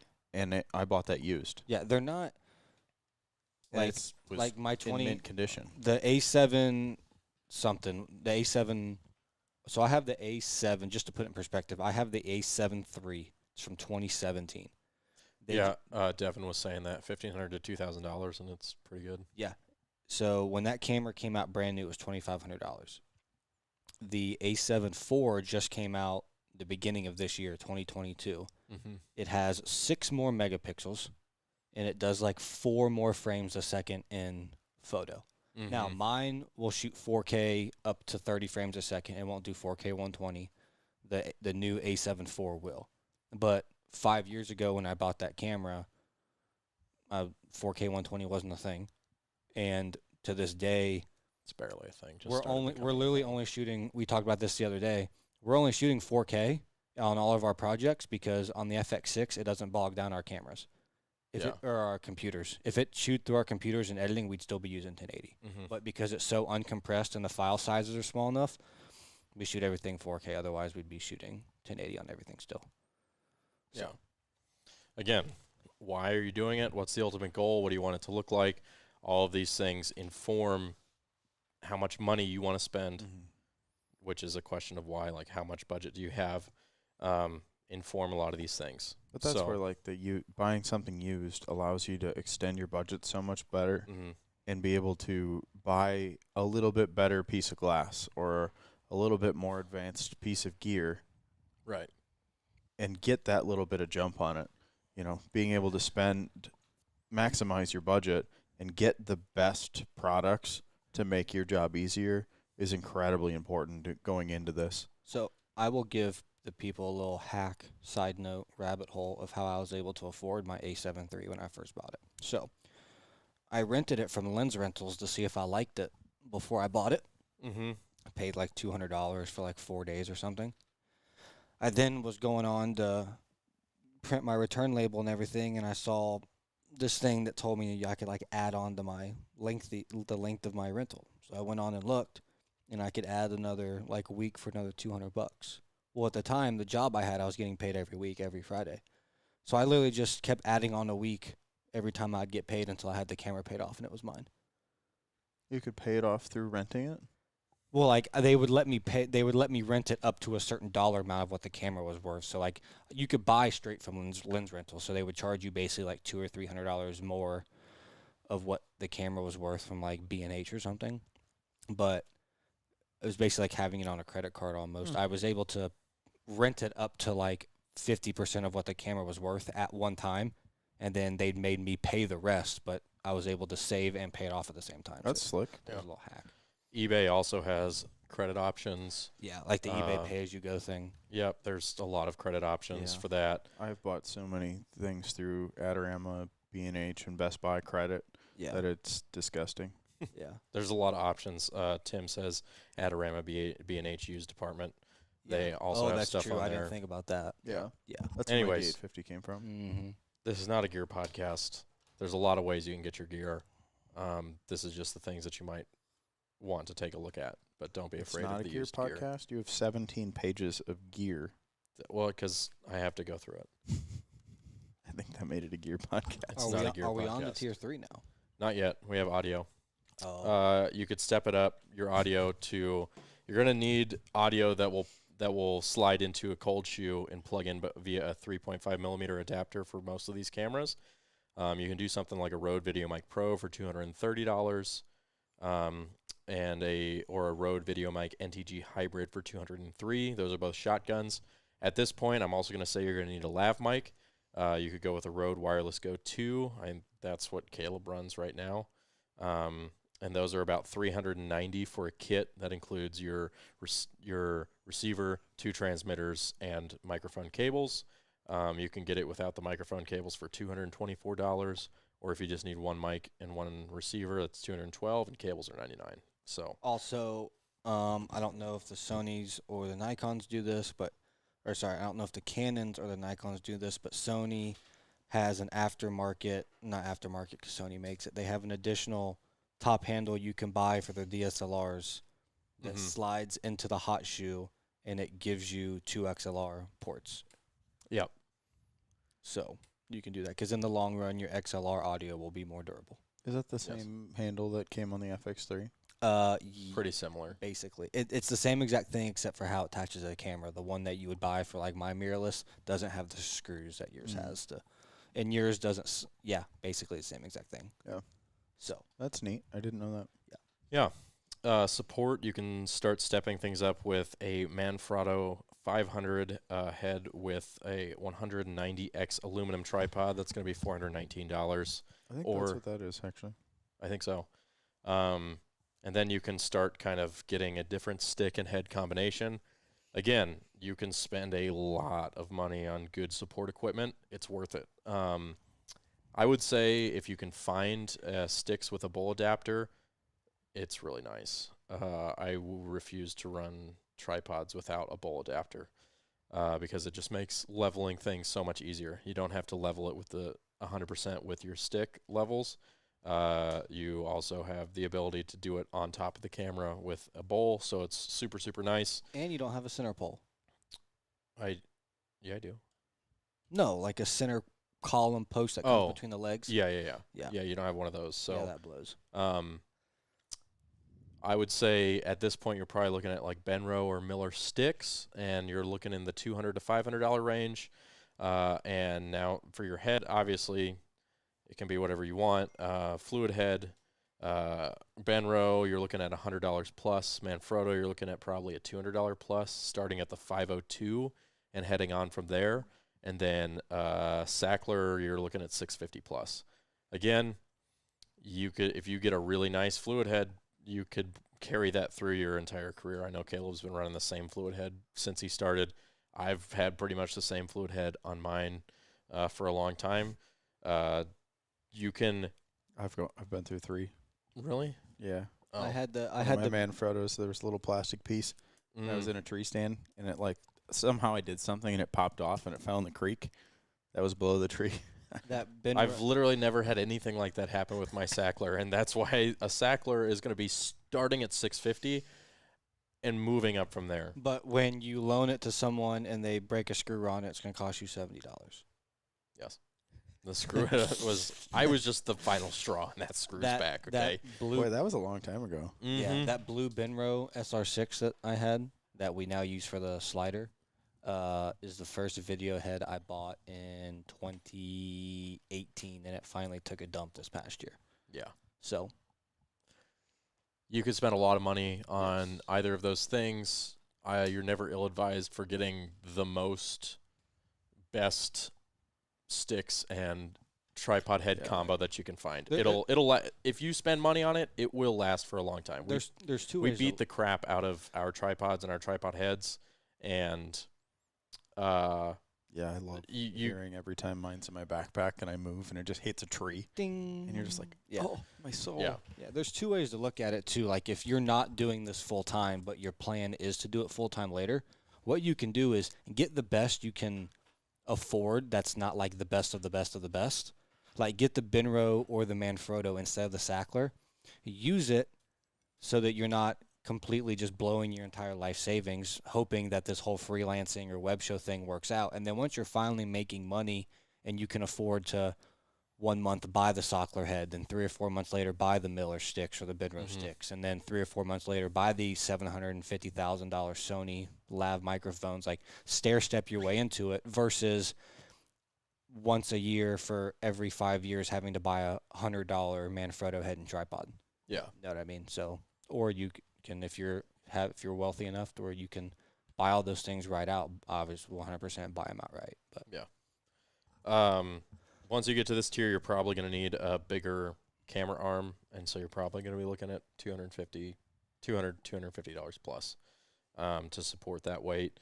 Can you still find those muddy arms that you guys run? No, you have to know. So people. what's the alternative? There is not a good one right now. sorry, Lauren, we cannot talk to you right now. That's Lauren Brady, by the way. Sorry, I didn't want to sound rude. Sounded rude, but then I would say you probably want to start. So if you don't know anybody, sometimes they pop up on eBay. Like Lee and Tiff have like 7 or 8 of them, and they were all basically had the muddies built by a guy that they know that owns a machine shop, and they're all custom made. But they're legitimately the muddies that have just been made by his buddy at a machine shop. Yeah. But cameras are getting lighter, so you don't necessarily need one. Like the FS7, you had to have that. Mm-hmm. I had one of the 4th arrow, like the beefiest 4th arrow you could get. Wasn't enough. I have that. Now with the FX6, you could probably get away with the beefiest 4th arrow or the beefiest whatever it is. After having ran the other one, I don't ever want a lighter one. Yeah. Well, I had the same one, and I was running the FS5, which is the same. But people don't think about this. Like, you're not putting a piece of junk head on your camera arm. You're taking your same fluid head off your tripod. So not only do you have, that might be able to hold 13 pounds, but you've got an 8 or 9 pound camera, and then you've got a 4, 5, or 6 pound video head. Like, you've maxed that out. Mm-hmm. So on that beefy 4th arrow, I had my FS5 in that bin row head, and that's as heavy as I would ever feel comfortable going. Yeah. But now the FX6 is the same size as the FS5, but it's half the weight. So if one of us got in a pinch, we could use it. Yeah. I think also here is when you start looking at having some additional stuff. You're looking at having some POV cameras. We use the Osmos. You can also use the GoPros. Why would you use anything but the Osmos? I don't know. Some people like GoPros. For half the price, you got better audio. Your footage is as good, if not better. Super stable. Works with all of the GoPro attachments. Mm-hmm. Yeah. Osmos $300 for the newest one. The Hero 10 is $500. The Hero 8's $300. The Hero 9 is $400. So do with that information what you will. I did almost buy the Hero 10 when they came out with this like creator kit, just to try it, because that looked pretty nifty. Yeah. They were running a really good sale on it. It came with like an external battery and like all the things to hook up with it. It actually looked pretty slick, I'm not gonna lie. And I really don't like GoPros, but Yeah. We're outspoken about our hate for GoPros. yeah. You might also want to look at a drone. You can go as cheap as a DJI Mini 2. It's $600. You could do a DJI Air 2. That's $1,200, or you could just step it straight up to the Mavic 3 Pro. That's $2,000 plus. Also, I get a lot sillier than that. Yeah, I also keep forgetting to mention when you buy a camera, you're also going to need cards and batteries. So yeah, don't forget about that. Don't spend your whole budget on the body, because you're going to need extra cards and extra batteries. Luckily, if your card takes SD cards, it's not that bad. But like if you get, we'll talk about that next. Yeah, sorry.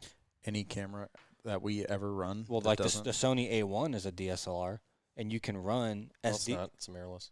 That's what I meant. Sorry, it's a mirrorless. You can run SD cards in it, but you're not gonna be able to do 4K 120 on it. You got to get the CF Express Type A, which is $500 a card. Yeah. At this level too, you probably might want to invest in like a Pelican case. You could probably fit all of your camera gear into a Pelican 1510. That's going to be around $300. What's the case that you run? Nanook. A Nanook. And how much is that? Like $2 something. $2 something, about the same thing. But that's fully kitted out. Yeah. With the lid organizer and everything. And it fits in the overhead compartment of an airplane. Yes. Yeah, that's a super important thing. If you're just having a case that you're going to travel with, please buy something that fits in the overhead compartment. Or a backpack. Just make sure it does. Yeah. That's a major requirement. Mm-hmm. And if you have a camera that is that size, you don't need to have the giant Pelican case for it. You can totally go. And if you're doing this for yourself and you're self-funding it, those baggage fees will get you. Fly Southwest if you're just starting out. You can't go as many places, but under 65 pounds, you get 4 free bags, 2 carry-ons and 2 checked under 65 pounds for free. And the odds of you're funding this by yourself, the odds of you having more gear than 4 bags worth is very low. So I used to do that a lot when companies wouldn't want. I have never lived anywhere that you could fly Southwest. Really? When I lived in California, I flew Southwest everywhere. Yeah. That would make sense. It's the Southwest. You get 4 bags. Like Delta, you get 4 bags, but you can pay. Exactly. You don't pay. Exactly. You're paying for it. So when your client's paying for it, it don't matter. You can fly more places with Delta, but Southwest, there's another thing. You can get 4 free bags. So the carry-on Pelican case, though, is really nice if you're somebody that, like, you're just going to throw it in the back of the truck. It's super underestimated. Like, I take mine waterfowl hunting, and I bring it in the blind, and I use it as a chair or a table. Like, I've seen photos of dudes that have floated through the swamp. Yeah, I was going to say they have them tied to their waders with a rope, and their 1510 is literally like floating in 3.5 foot of water. Yeah. God bless you. I hope you got good insurance. Yeah, I definitely have done that. No chance. Absolutely not. I mean, I would. I also use. I would after I saw somebody. If I saw Caleb doing that, I would do that. Right, exactly. Like that's kind of my gauge. Generally, I tested mine first. Has Caleb done this before? Yes. Okay, I'll do it. Well, my gauge for can I do this with these cameras is has Caleb or would Caleb? Because as a rule, Caleb is harder on the equipment than usually I am. He gives me anxiety. And so, like, I feel like I feel like if he's done it, it's probably because he's done it before, so he knows it's going to be okay. Oh, I broke my pen. Has Caleb done that before? I don't know. He's not a fidgeter like I am.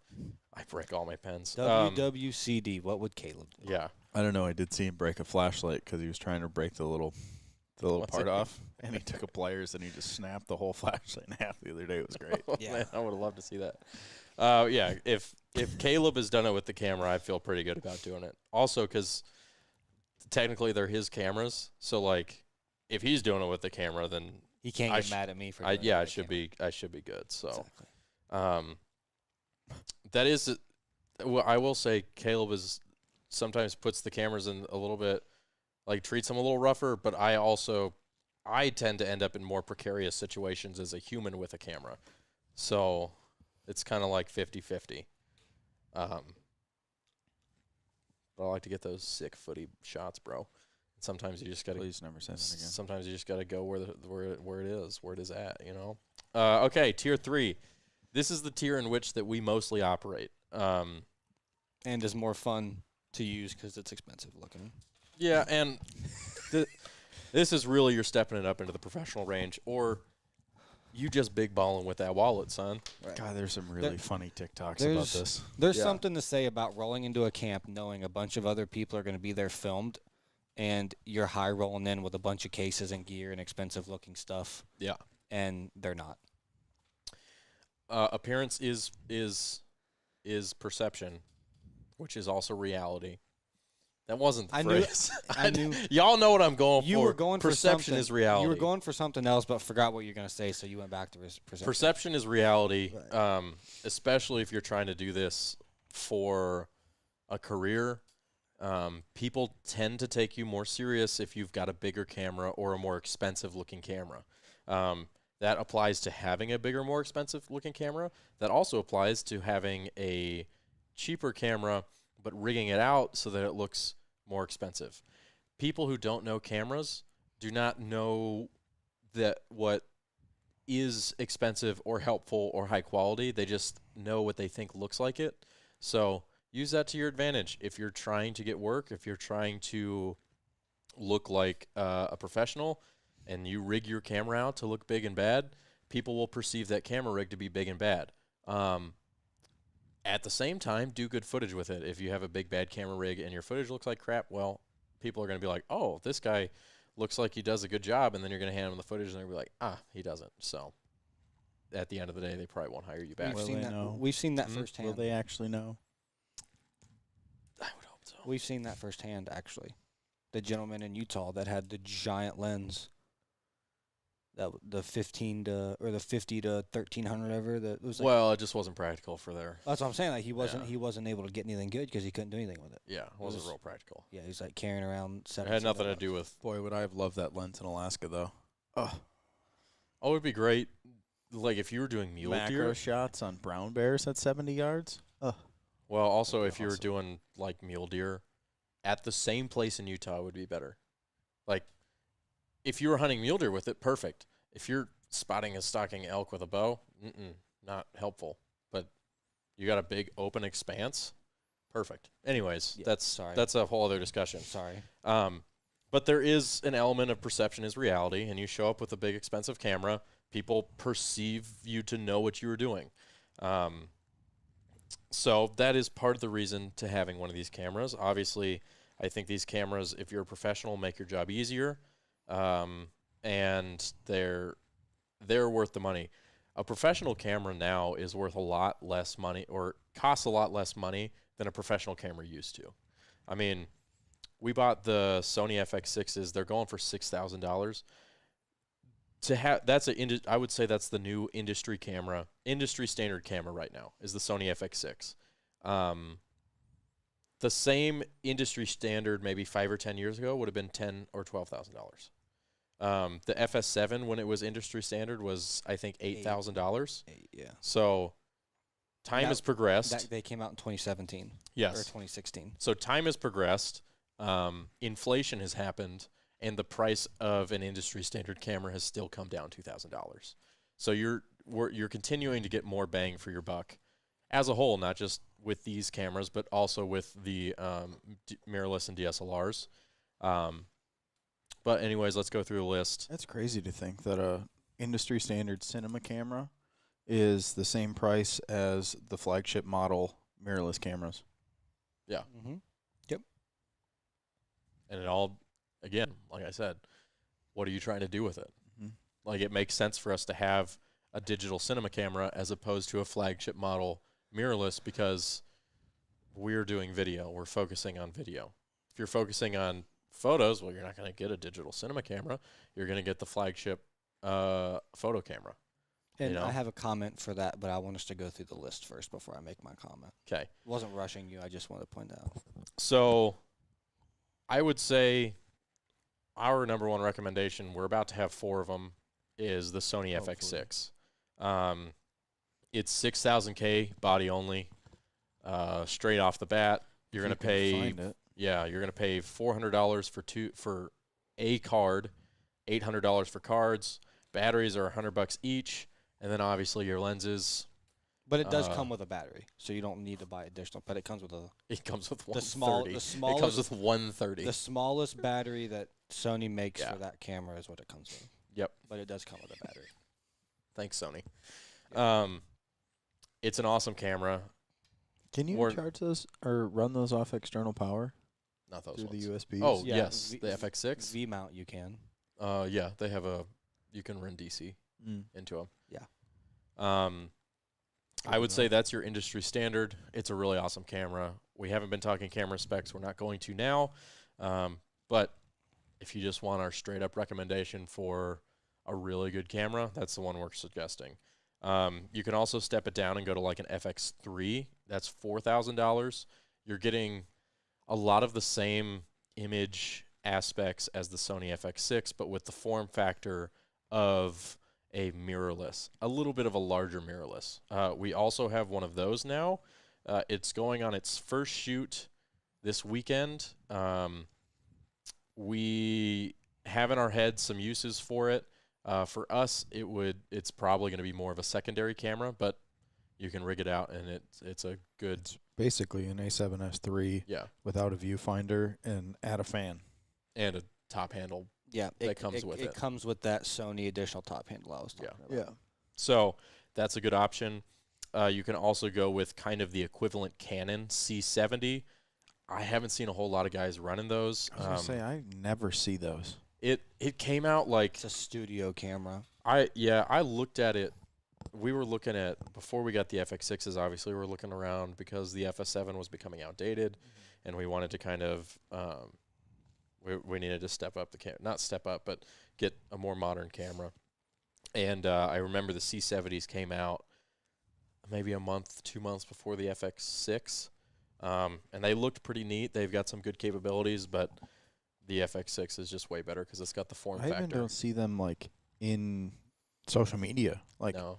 you see all these No, studio people really don't street use 'em. videographers that I very rarely see Canon cinema cameras. And I asked Caleb Well, about the C70 isn't technically. So I also have on here the Canon C200 and C300.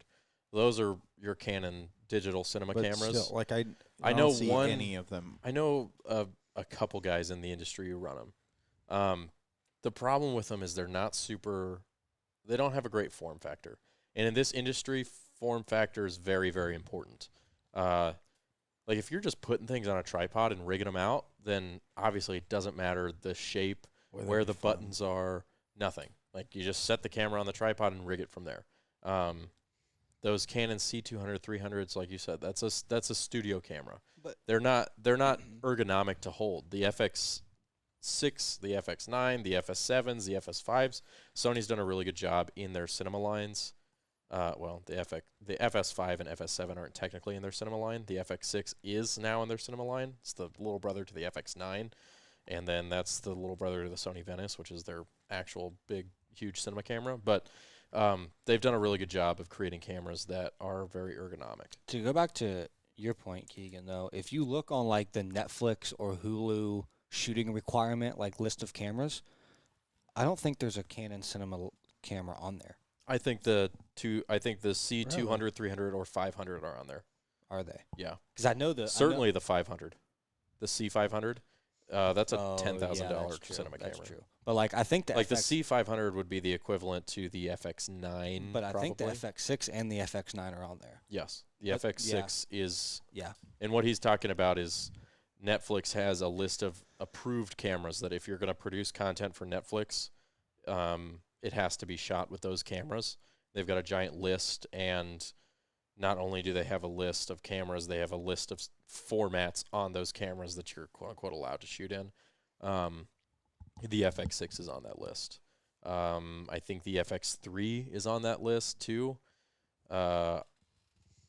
And definitely the FX9 and the Sony Venice are on the list. Yeah. Obviously, a bunch of the Reds. You've got your Alexas. some Black Magics, your Arri Alexas. I think there's some Panasonic cameras on there. I actually looked before we got the FX3 at some Panasonics. There's a Panasonic Vericam LT that the crews on Deadliest Catch run. Really, really nice cameras. What was the price tag on those? I think they were like 12 or 13, maybe more. It was a long time ago. You can also, the last camera I have on this list is a Blackmagic Pocket Cinema 6K or something. I've heard some really good things about that. I've heard really good things. Again, form factor is the reason why it just doesn't make sense for us. But it's a $5,300 body. It shoots RAW. I think the FX6 actually would with an external recorder. Basically, once you're stepping it up to digital cinema cameras, you're getting a lot of recording options, image quality options. You're getting a bigger, better file, and then with some of it's built for video and it's built for professional video, and that is basically what it is. If you're gonna film hunts, though, do not buy a Blackmagic. No. Their durability outside of the studio is trash. Yes, and they don't According have to good form factor. Everybody that's ever used one. Yeah. But and there's a lot of guys that film like commercial work on those Blackmagics because they shoot such good footage, and they're essentially throwaway cameras to them because they're only $5,000 instead of a Red. Yeah. Which now you can get a Red Komodo for $8,000, which really isn't bad, but they're super small, and I feel like the form factor isn't as great. But Reds have never had the best form factor. You have to rig them to have a good form factor. I feel like you should explain to the audience exactly what you're saying when you say form factor. So I feel like that's going to be a term that is... I mean, form factor is just like how nicely the camera fits into you as a human being running it. And a video camera is like a Sony FX6. It's got the side handle. It's got a lot of controls at your fingertips. It's built for you to hold it and run it in a video sense. Like it's just built for that. Whereas a mirrorless or a DSLR, its form factor is built to be held in front of your face looking through the viewfinder or over on the side or whatever it is. It's not built to be held and ran for video. It's built for photo. What a great segue into my comment I was going to make. Ooh. So you can build, and we use freelancers that build out their mirrorlesses to function as closely as possible as the FX6 as they can. And they do it. But they're running external monitors. They always have some type of bracket or cage on the camera to attach two mics to with an adapter that splits the audio and then puts it back into the camera. And then when we get done at night, we are pulling two AA's out of our mics and putting them on the charger and pulling a battery out of our camera and charging it. They are charging extra batteries and having to, they're having to mount external monitors and all these kind of things where we're literally just closing the viewfinder on our camera and we're done for the day, or opening it up when our day starts. We're not having to build up our system, which inherently means less things are breaking. So you can build them out to work like an FX6.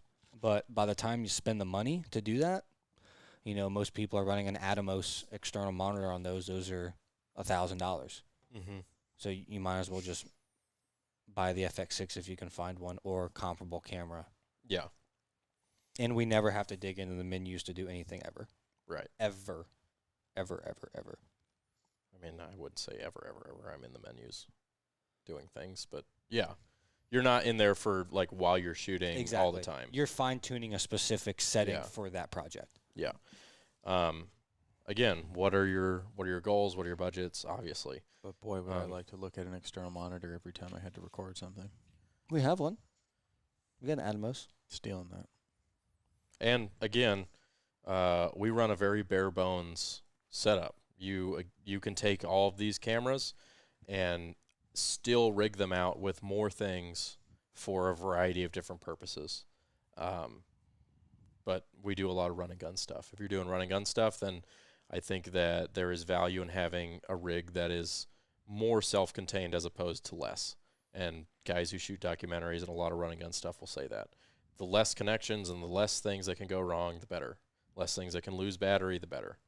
I have on here support, same as before. The only thing I might say is you might have to go try to find yourself a little bit of a beefier camera arm. You're right on the edge of what the beefiest camera arms that most companies make can handle. So there's that. And then, I mean, if you're at this level, I would say just spend the good money on sticks and a head.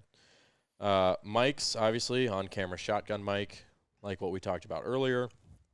If you're wanting to step up your microphones, Caleb obviously runs those, runs the Rode Video Mic Go's, and they work great.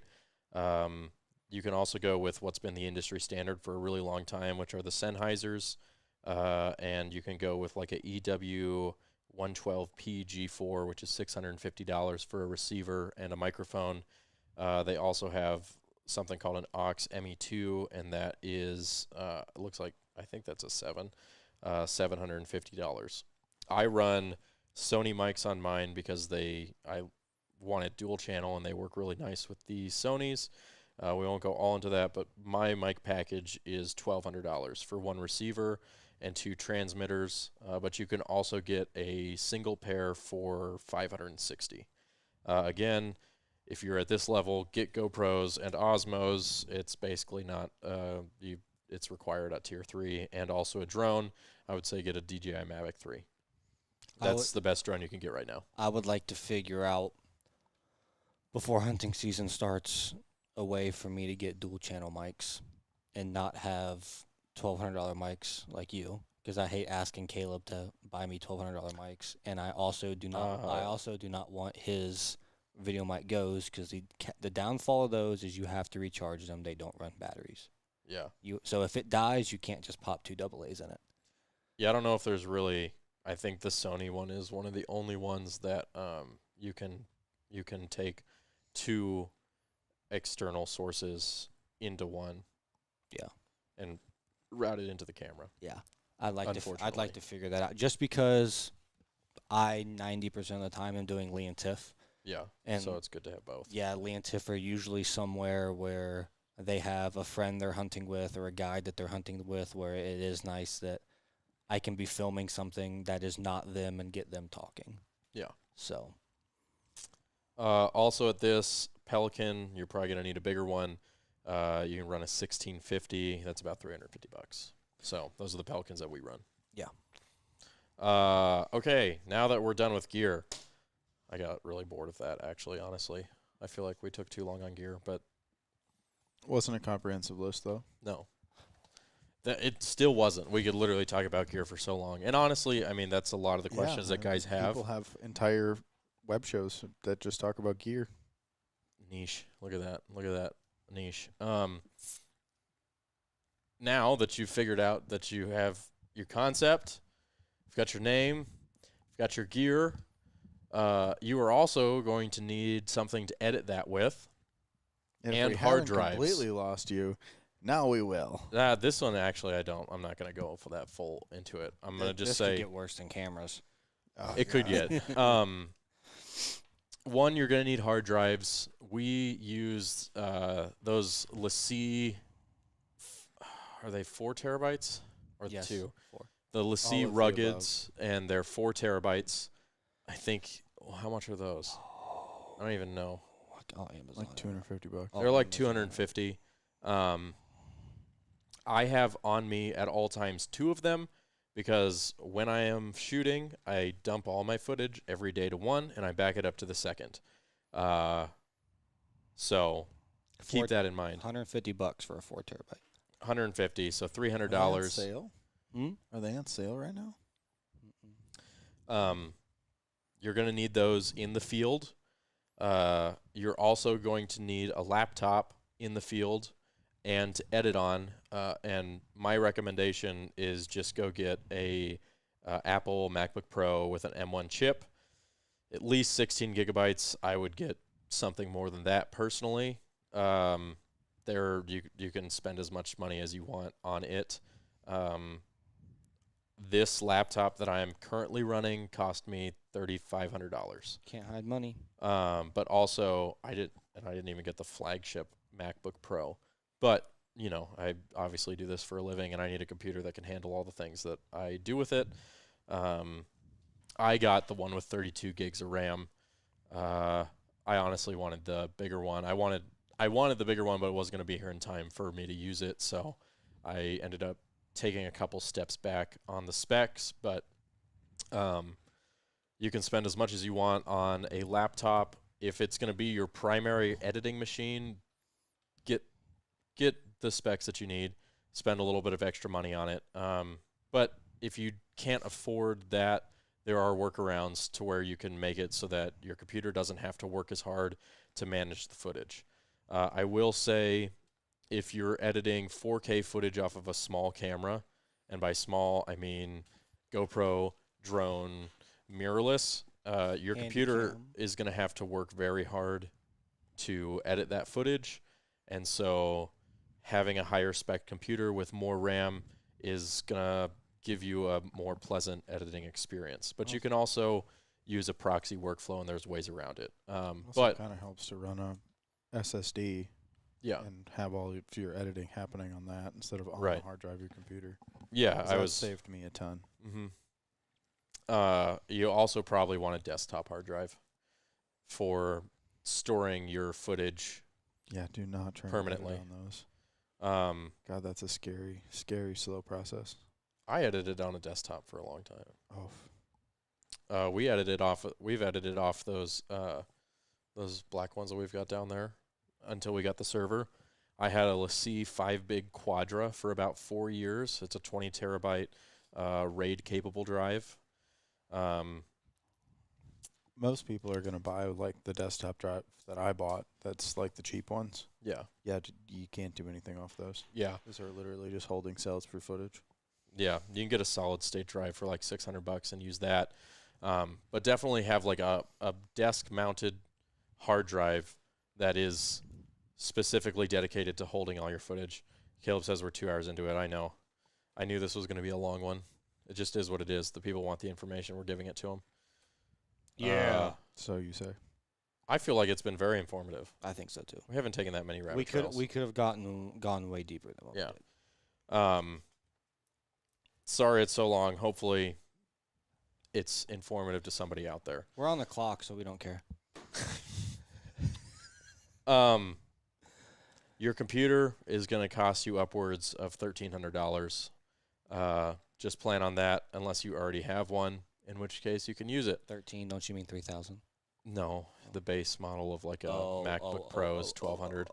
Well, heck, I'm still editing on a 2013 Mac trash can. That's true. So. And this is just having one computer to do it all. I mean, Right. Oh, that's true. we Travel obviously with have a and MacBook edit, yeah. Pro, and I have a Mac Studio, and we've all either got an iMac or something else that we work off of, which is something you can do. But, this is just the basic requirement. And a lot of guys, especially if you're not doing this full time, they're not going to want to spend the money on a Mac Studio for it to sit on their desk because they're not going to take it everywhere. Right. A laptop you can take everywhere, and you can edit with it when you're at home. You're also going to need an editing program, we use Premiere Pro.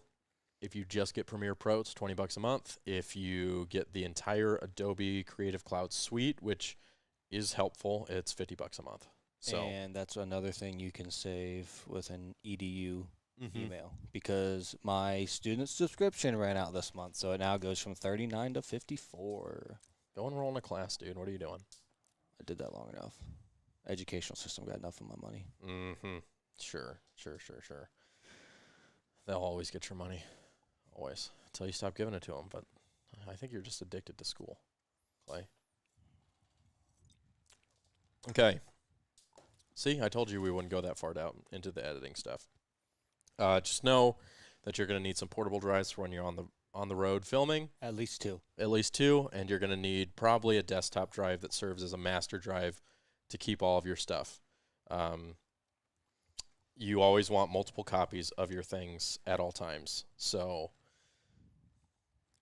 it is what it is. Data costs money. But at the end of the day, it's not that much money. It's a lot of money. Not as much as it used to be, I think is what I meant to say. Wow. Data storage used to cost a lot more than it does now. You know, if you're comparing how much it used to cost to store 1 gig of stuff versus what it costs now. Yeah. But at the same time, we it's are still a lot of money. Yeah, we are getting inflated data rates. So,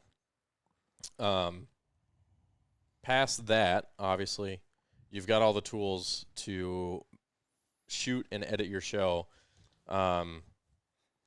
And now you have to go shoot it and edit it. And so you need to plan on spending time in the field hunting, which you probably were going to do anyways. But I think it's worth noting, if we're talking about what it takes to have a web show, you're going to have a certain amount of hunting trips a year. You're probably going to have to pay for them. You're going to have to pay for getting there and back. You're going to have to pay for all your tags. And obviously, you're going to have to be able to take the time off of work to go do those things. So you're going to lose maybe some money that you would usually make working if you're on a hourly paycheck to go do these things. So those are important things to keep note of. When we go shoot, we might shoot for a week, and it will take us the minimum for an 8 to 10 minute web show editing is probably 2 days. More likely, you're probably looking at a week, and that's us editing full time as professionals who have done it for a long time. So your web shows may take you 1, 2 to 3 weeks to edit, especially if you're kind of doing it part time. If we didn't have, I think we could get them done in 3 days if we didn't have to wait for approvals and changes and things like that. I think that's where a lot of the misconception is like people think that, oh, you guys went and edited a 15-minute web show in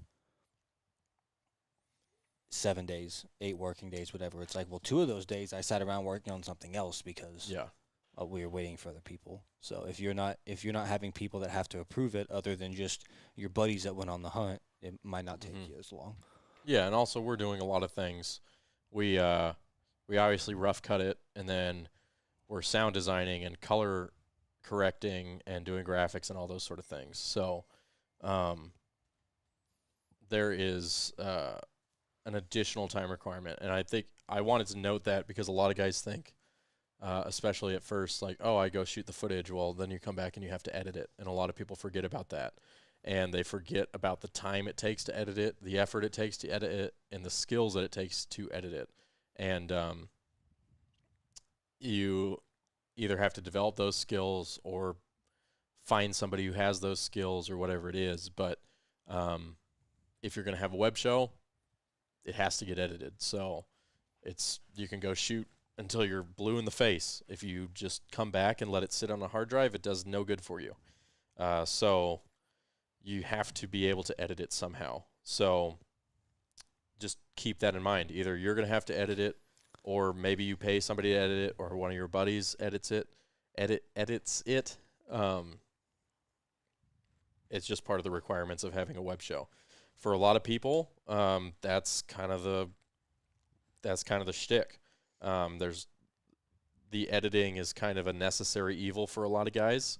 I can speak for myself and say that I honestly really enjoy the editing process, but I would say that I am a rare minority A lot of truth to that. in this particular content creation niche. So many ways, actually.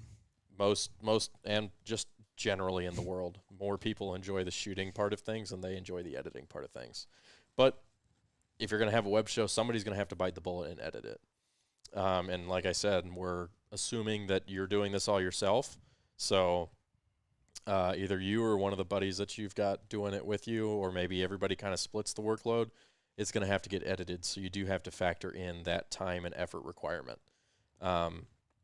Just the same as you have to factor in your hunting time in all of those costs as well. If you think you're going to do a 10-episode web show with only kills and you're only going to go on 10 hunts, you're sadly mistaken. I'm sorry. Not to be rude, but we get to go on a lot of expensive hunts because of the people that we work with, and they don't always kill. So yes, you need to think of that as well.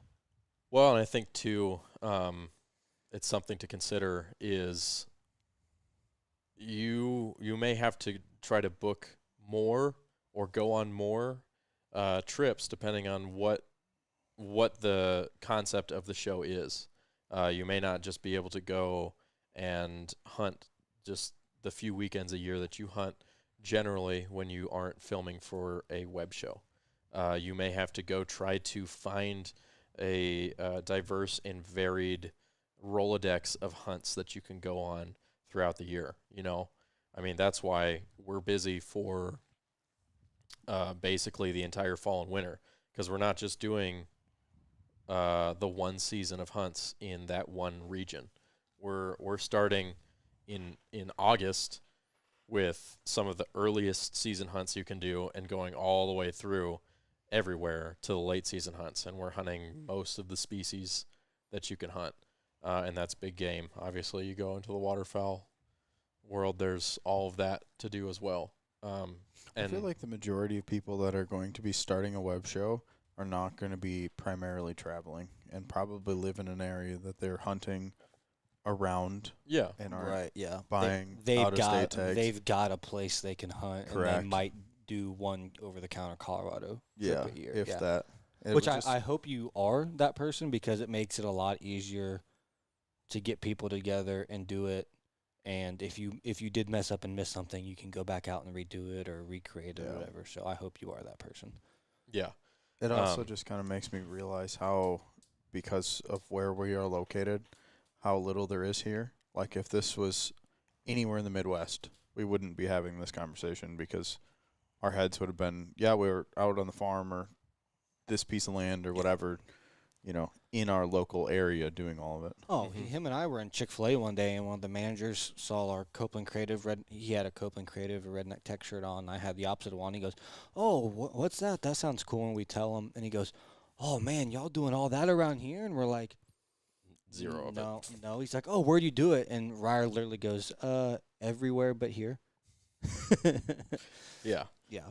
That But is you may have a to- point, though, geographically thinking about what you want your web show to be, and realizing that if you're in a place like North Georgia, probably ain't going to happen. If you're in a place like Iowa or Depending on the Kansas. concept of your show. Yeah. Correct. Yep, But yep. I think that just in general, if you're filming hunts, to get a good amount of content, you're probably going to have to film more than maybe you would have in the past. Unless you're one of those guys who's just out there all the time already and you just start bringing a camera, you know, you may have to plan on spending a lot more time out doing hunts, and no then obviously depending on your concept and your show style and what you're trying to get across, there may be a lot of time not in the field spent filming different things. The in the tree and the stand on the hunt part of any video is crucial, but there's also a lot of prep work and other things that can go into it. So you want to account for that. And we kind of already talked about this, but I did write a note on style. So it's something that you just want to figure out beforehand. Figure out what you want your show to look like, how you want it to look, how you want each episode to be structured, how long they're going to be, what the message is of the show, what's the so what, what's the concept. And before you go and shoot, and definitely before you start editing, just keep those things in mind and shoot and edit towards that style and that story and those goals.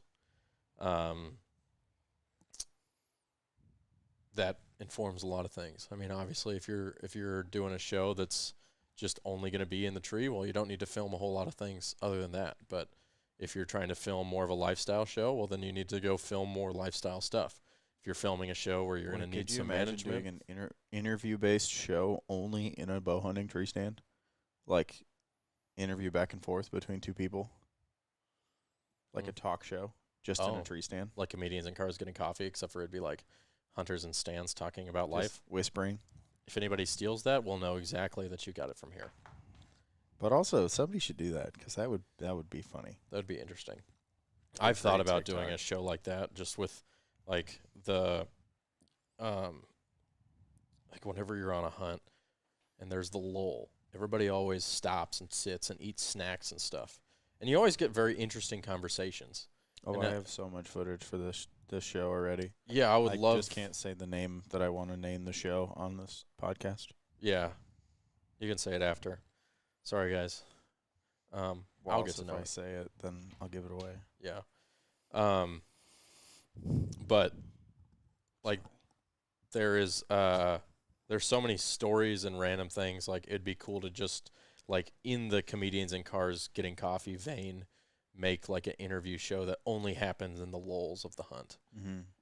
Like that would be kind of interesting. There's a few shows that have done it, not hunting shows, but just like YouTube shows, and those are very cool, and I've liked them. And there we go, giving away ideas, of course. You guys, if somebody does that and gets big, I'm demanding a 1% royalty of all your earnings. Maybe 5 or 10, I don't know. Because that's a good idea. That's a really good idea. I've had it for a long time. Obviously, again, style is a way to differentiate yourself. You also have to decide where it's going to go and how often it's going to go there. We had somebody ask today, how many episodes would you consider a web show? And that kind of depends on your structure. You can do a web show where you're coming out with an episode every week, every 2 weeks, every month. Or you can do a web show where you collect all the episodes and release them in a season. Or you can do a web show where you just release them as you get them. Most of our web shows are that one. We try to get them out 2 weeks after they happen. But if you're really trying to be super successful, especially on like a YouTube, then regular consistent content is your best friend. So you're looking at probably wanting to put a show out every week, every 2 weeks, every 3 weeks, whatever. I would say at least quarterly. Yeah. Be able to have like a produced show. Right. Again, it just depends on how much you can do, like how much workload you as a person could take on between your hunts, who's helping you, and the type of show that you are creating, and just what the end goal is, obviously. Besides YouTube, you also have platforms like Vimeo that you can put your stuff on. Vimeo is bad for social discoverability, so it's not really something that most people in the industry use for anything other than things that they want people to see in a super high quality. Or that they don't want filtered. Like Ted Nugent's Vimeo. He has a whole channel. Does he, on Vimeo? Yeah, I randomly stumbled across it one day. I didn't know that. Got lost in it for a while. Lost in the sauce. It's a rabbit hole. You can also put things on Amazon Prime. There's a whole process to doing that, but it is a platform you can look at. And again, you can do all your things on Instagram and Facebook. Hunting shows are tough to put on TikTok, but maybe you're just creating content for TikTok. Hunting shows are actually also tough to put on Instagram. Yeah. Depending on what your content is specifically, they start to get flagged, and then your account gets shadow banned, Mm-hmm. which may or may not have happened to the Cope account. Probably has. Probably definitely has. did. The Copeland is definitely shadow banned. Right now? Has been for a month and a half. Hmm.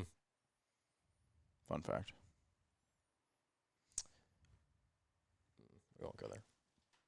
I had another personal gripe, but I know it'll piss a lot of people off It was because, for a spy point episode. huh? It was for a spy point episode. It has nothing to do with why we got shadow banned. My personal gripe is, here's my personal gripe. This is going to get me in trouble, and you guys might hate me for this. A pet peeve of mine is when you are an influencer or a brand in the hunting community and you get shadow banned, and then you go complain about being shadow banned in a really whiny way all over your social platforms. Knowing it was going to happen at some point. Right. And the problem I have is that Why did you think we were going to hate you for this comment? well, I don't know. Some people would be like, "Well, the companies shouldn't shadow ban people." Should, could, wouldn't. They do. That's the reality of the You game. read the rules. You click the little check That- mark and, and read that's- the things. That's my pet peeve. It's like, should all of these things happen? Maybe not. No. But at the end of the day, the companies have these community guidelines. They come up with them themselves, and there's nothing we can do about them. Maybe someday they'll decide that they will be a little bit more lenient on their particular guidelines, but I don't Definitely not find the that case. to be I don't find that to be Definitely only gonna likely. get worse. Right. And so you can whine and complain. There was another word that I usually put before whine that you guys can infer. You can whine and complain about it. It's not going to do anything. I find that the whining and complaining is more of a cry for attention and sympathy and pity and engagement than it is an actual attempt to solve the problem that causes it. And at the end of the day, when you have content on a platform, you have to play by the platform's rules, and that's just what it is. When you live in the United States, you have to play by the United States' rules.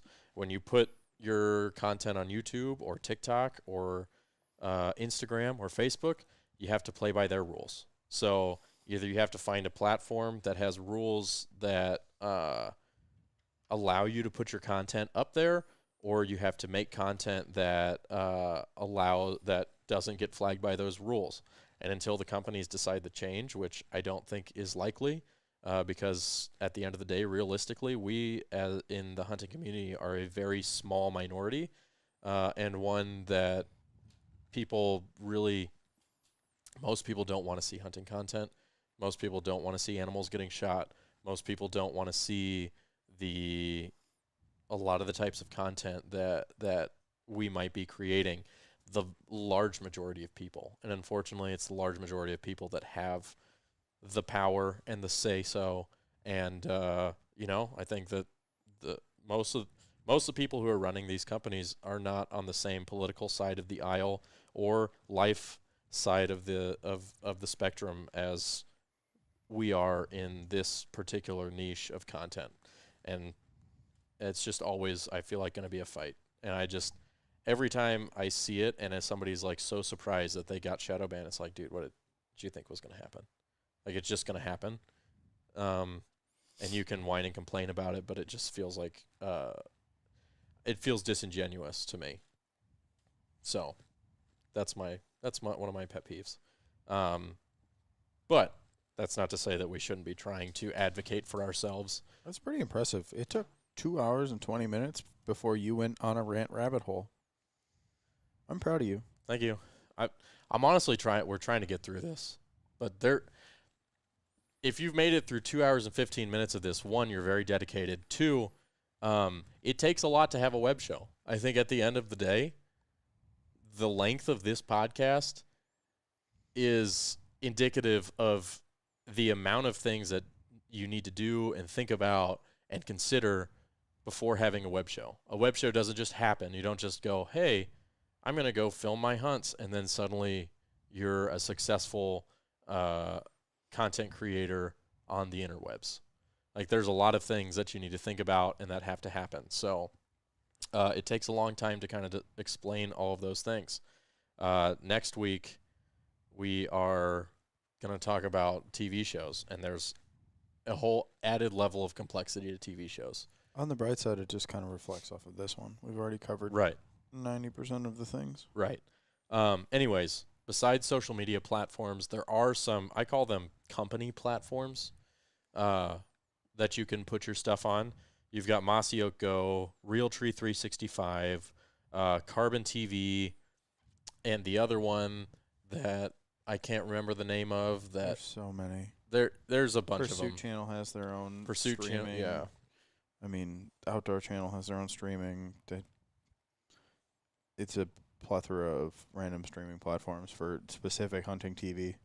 And there's a ton of, like, real niche ones. Mm-hmm. Like, there's some waterfowl-only ones and blah, blah, blah that, I mean, you can get on and get discovered on those platforms and not have the same rules of everything else, but They don't have the mass audiences that YouTube has or that Instagram has. Yeah. Or that Facebook has. I think they're nice additions to your portfolio. They're Yeah. not the only place your content should live, but I think if you were pushing the envelope of the more widely based used platforms, it would probably be advantageous to put your content out on one of those just as kind of a safety net of if something happens, Yeah. there's still people that are watching this content. Mm-hmm. And I'm not 100% sure the processes that it takes to get on those platforms, as I have never had to put content on them. I mean, I've had content that I've made go on them, but I never had to like figure out who we get in contact or how you get in contact with whoever it is to put your stuff on there. Very simple. A couple emails and you're in business. You'll Yeah. get all the information that you need. Yep. So there's a lot of places that you can put your content. Again, just another choice. And the interval of content and how long your content is, all of that is another choice that you have to make. Planning hunts and content, we talked about that. Obviously, you're going to have to do a good bit of promotion if you're trying to have something that people's eyes get on. And we talked about this last week on the podcast episode. The requirements aren't a whole ton different, but just know that there's not a significant, but you will have to spend time promoting your show on social media. Is there anything you would like to add to that? You're marketing a brand. You're selling a product. Your product just happens to be a video or in a series. So, kind of the same thing we talked about last week with the podcast. But yeah, you have to have content that you can push and get people to see it. So, yeah, something to think about. Yeah, and I think there's also a significant amount of photo content that you need, not just video, especially if you're going to fill those social media buckets. So I don't know. I'm pretty sure you could just post videos and be perfectly fine. You think so? Mm-hmm. Yeah, most of the social media platforms at this point are kind of getting away from our photography, as much as that irks me. Yeah. Yeah, I'm pretty sure you could just post short video clips in the right fashion and get into where you needed to get into. Yeah, I guess you're not wrong. I see more reels than anything else on my feed. Yeah. And that's not because I like reels. You can thank TikTok for that. Yeah. But Facebook's different. Facebook, while it pushes videos, pushes a very different algorithm than what Instagram does or what TikTok does or what Twitter does. So it's all something that, depending on where you want to spend the most of your time, you're going to have to look into that. Yep. And again, if you're doing videos, it's just you're going to have to create them. So it's just time spent editing and posting. So again, more time. I said we'd talk about sponsors. We're not going to get into it very heavily, but at the end of the day, you're not going to get sponsors to pay you right away. And the way that you're going to get sponsors to pay you, if you're somebody who doesn't have a name in the industry, is by having an audience that they want to market to. So that comes from building a group of people who watch your content and watch it consistently. When you approach sponsors, you have to have some numbers to show them. And that could be social media numbers, that can be watch numbers, it can be any variety of things, but that's at the end of the day, that's basically what sponsors are looking for. We've had entire podcasts where we talk about how to approach sponsors and what to, like, how to get sponsors. But just know that you will have to do a little bit of building probably on the back end on your own dime before you get before you have enough have big enough numbers to attract sponsors or to get them to say yes to sponsoring the show.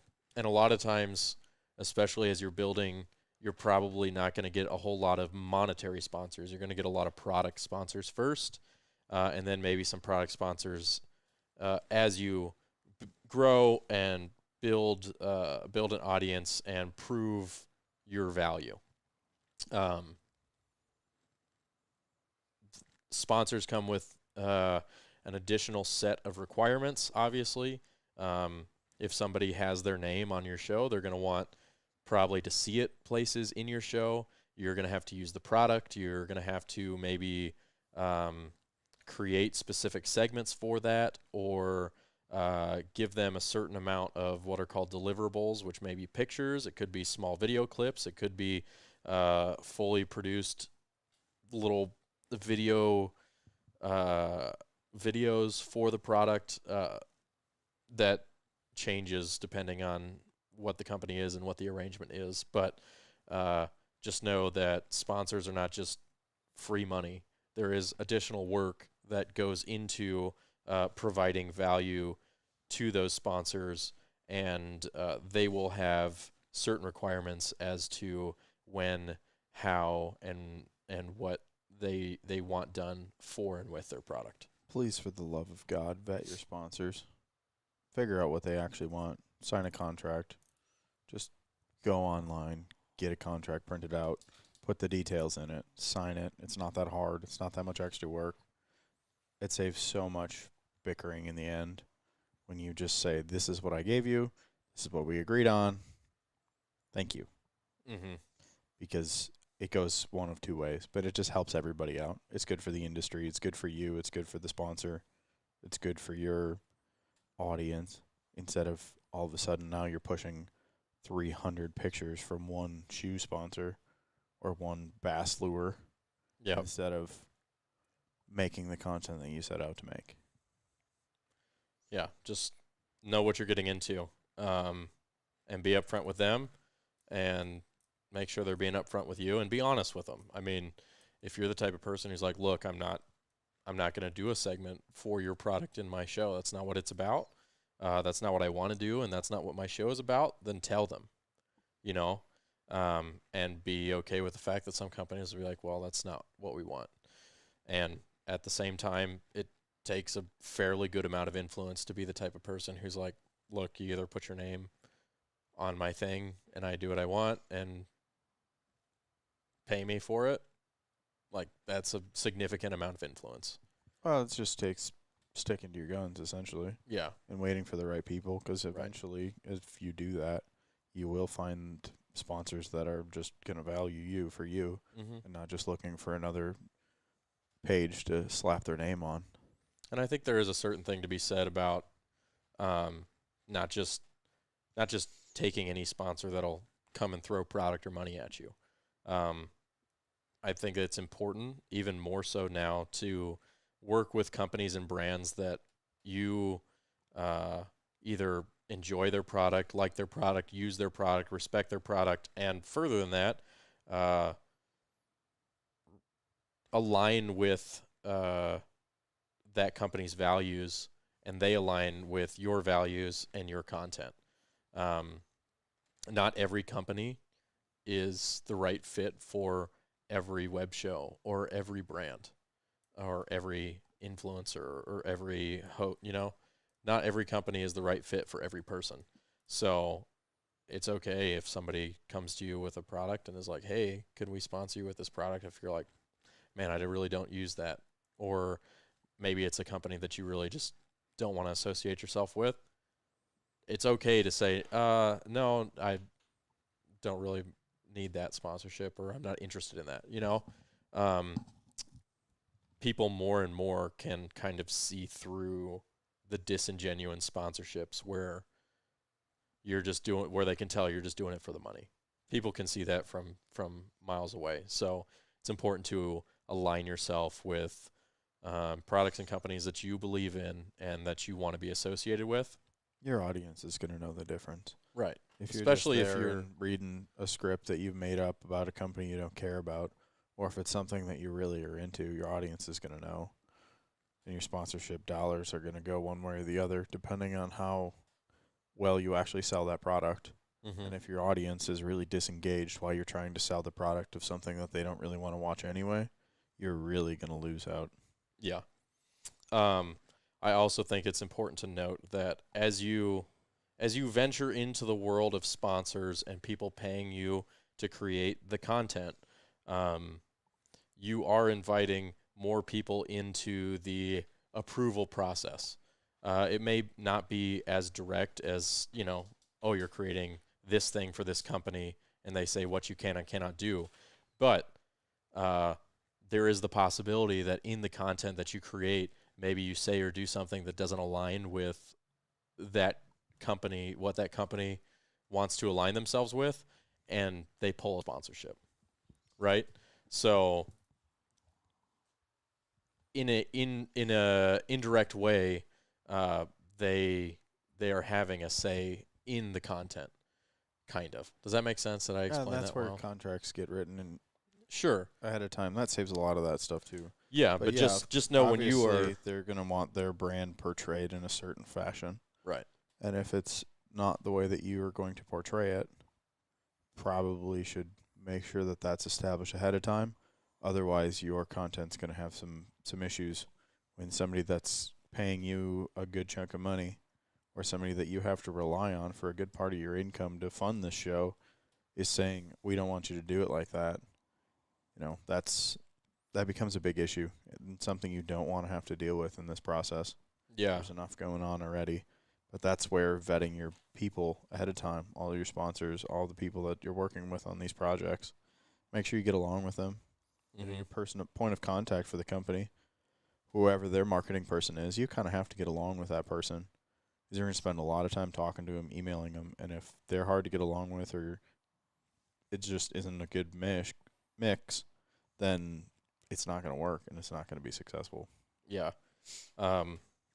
It also is one of those things where when you start signing contracts, you begin to limit your creative options to a certain extent, right? Because when you sign a contract and you both have agreed and you're like, okay, this is how my show has been, and you say, okay, we're going to do these things. Well, suddenly now you have to do those things, and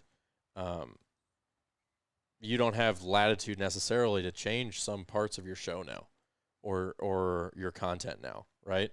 If you've had, let's say, for example, a very clean, family-friendly show, and maybe over the course of the year you're like, man, I would really like to maybe get a little edgier with it. Well, if you're just doing it and you don't have any contracts or anybody associated with it but you, and you decide to put out one episode that's just like super edgy, you can freaking do it, because there's nobody to tell you, hey, no, you can't do that, or we're pulling our sponsorship or whatever, or you violated the terms of whatever it was in the contract, right? But if you have sponsors and they're expecting a certain type of content, a certain level of content, a certain consistency of content, you're now beholden to that. So it is something to think about before you sign those contracts. You need to make sure that you are okay with doing the things that are outlined in the contract, and knowing that you kind of have to continue to do the show the way that you have been doing it before you got the sponsors, because that's what they're expecting to a certain extent. Mm-hmm. So, just something to think about when you're trying to make that jump into doing things for the sponsors. Anything to add, Clay? No, my ears hurt. Why? From the pads on the microphones pushing my big ears down. I see. Well, I think that's probably all. We're at 2 hours and 30 minutes. I mean, this has almost been a Joe Rogan Experience podcast. It's been the Redneck Tech Experience. It's always an been experience. informational. I hope there are still 5 million things I wish I could talk about. I hope that it's been informative. Some of it we'll talk about next week too. Yeah. I hope that It's a lot of next week stuff, other than like being on a network and maybe form factor of filming. Yeah. Like, translates very well into this stuff too. yeah. And all of this builds on last week's episode.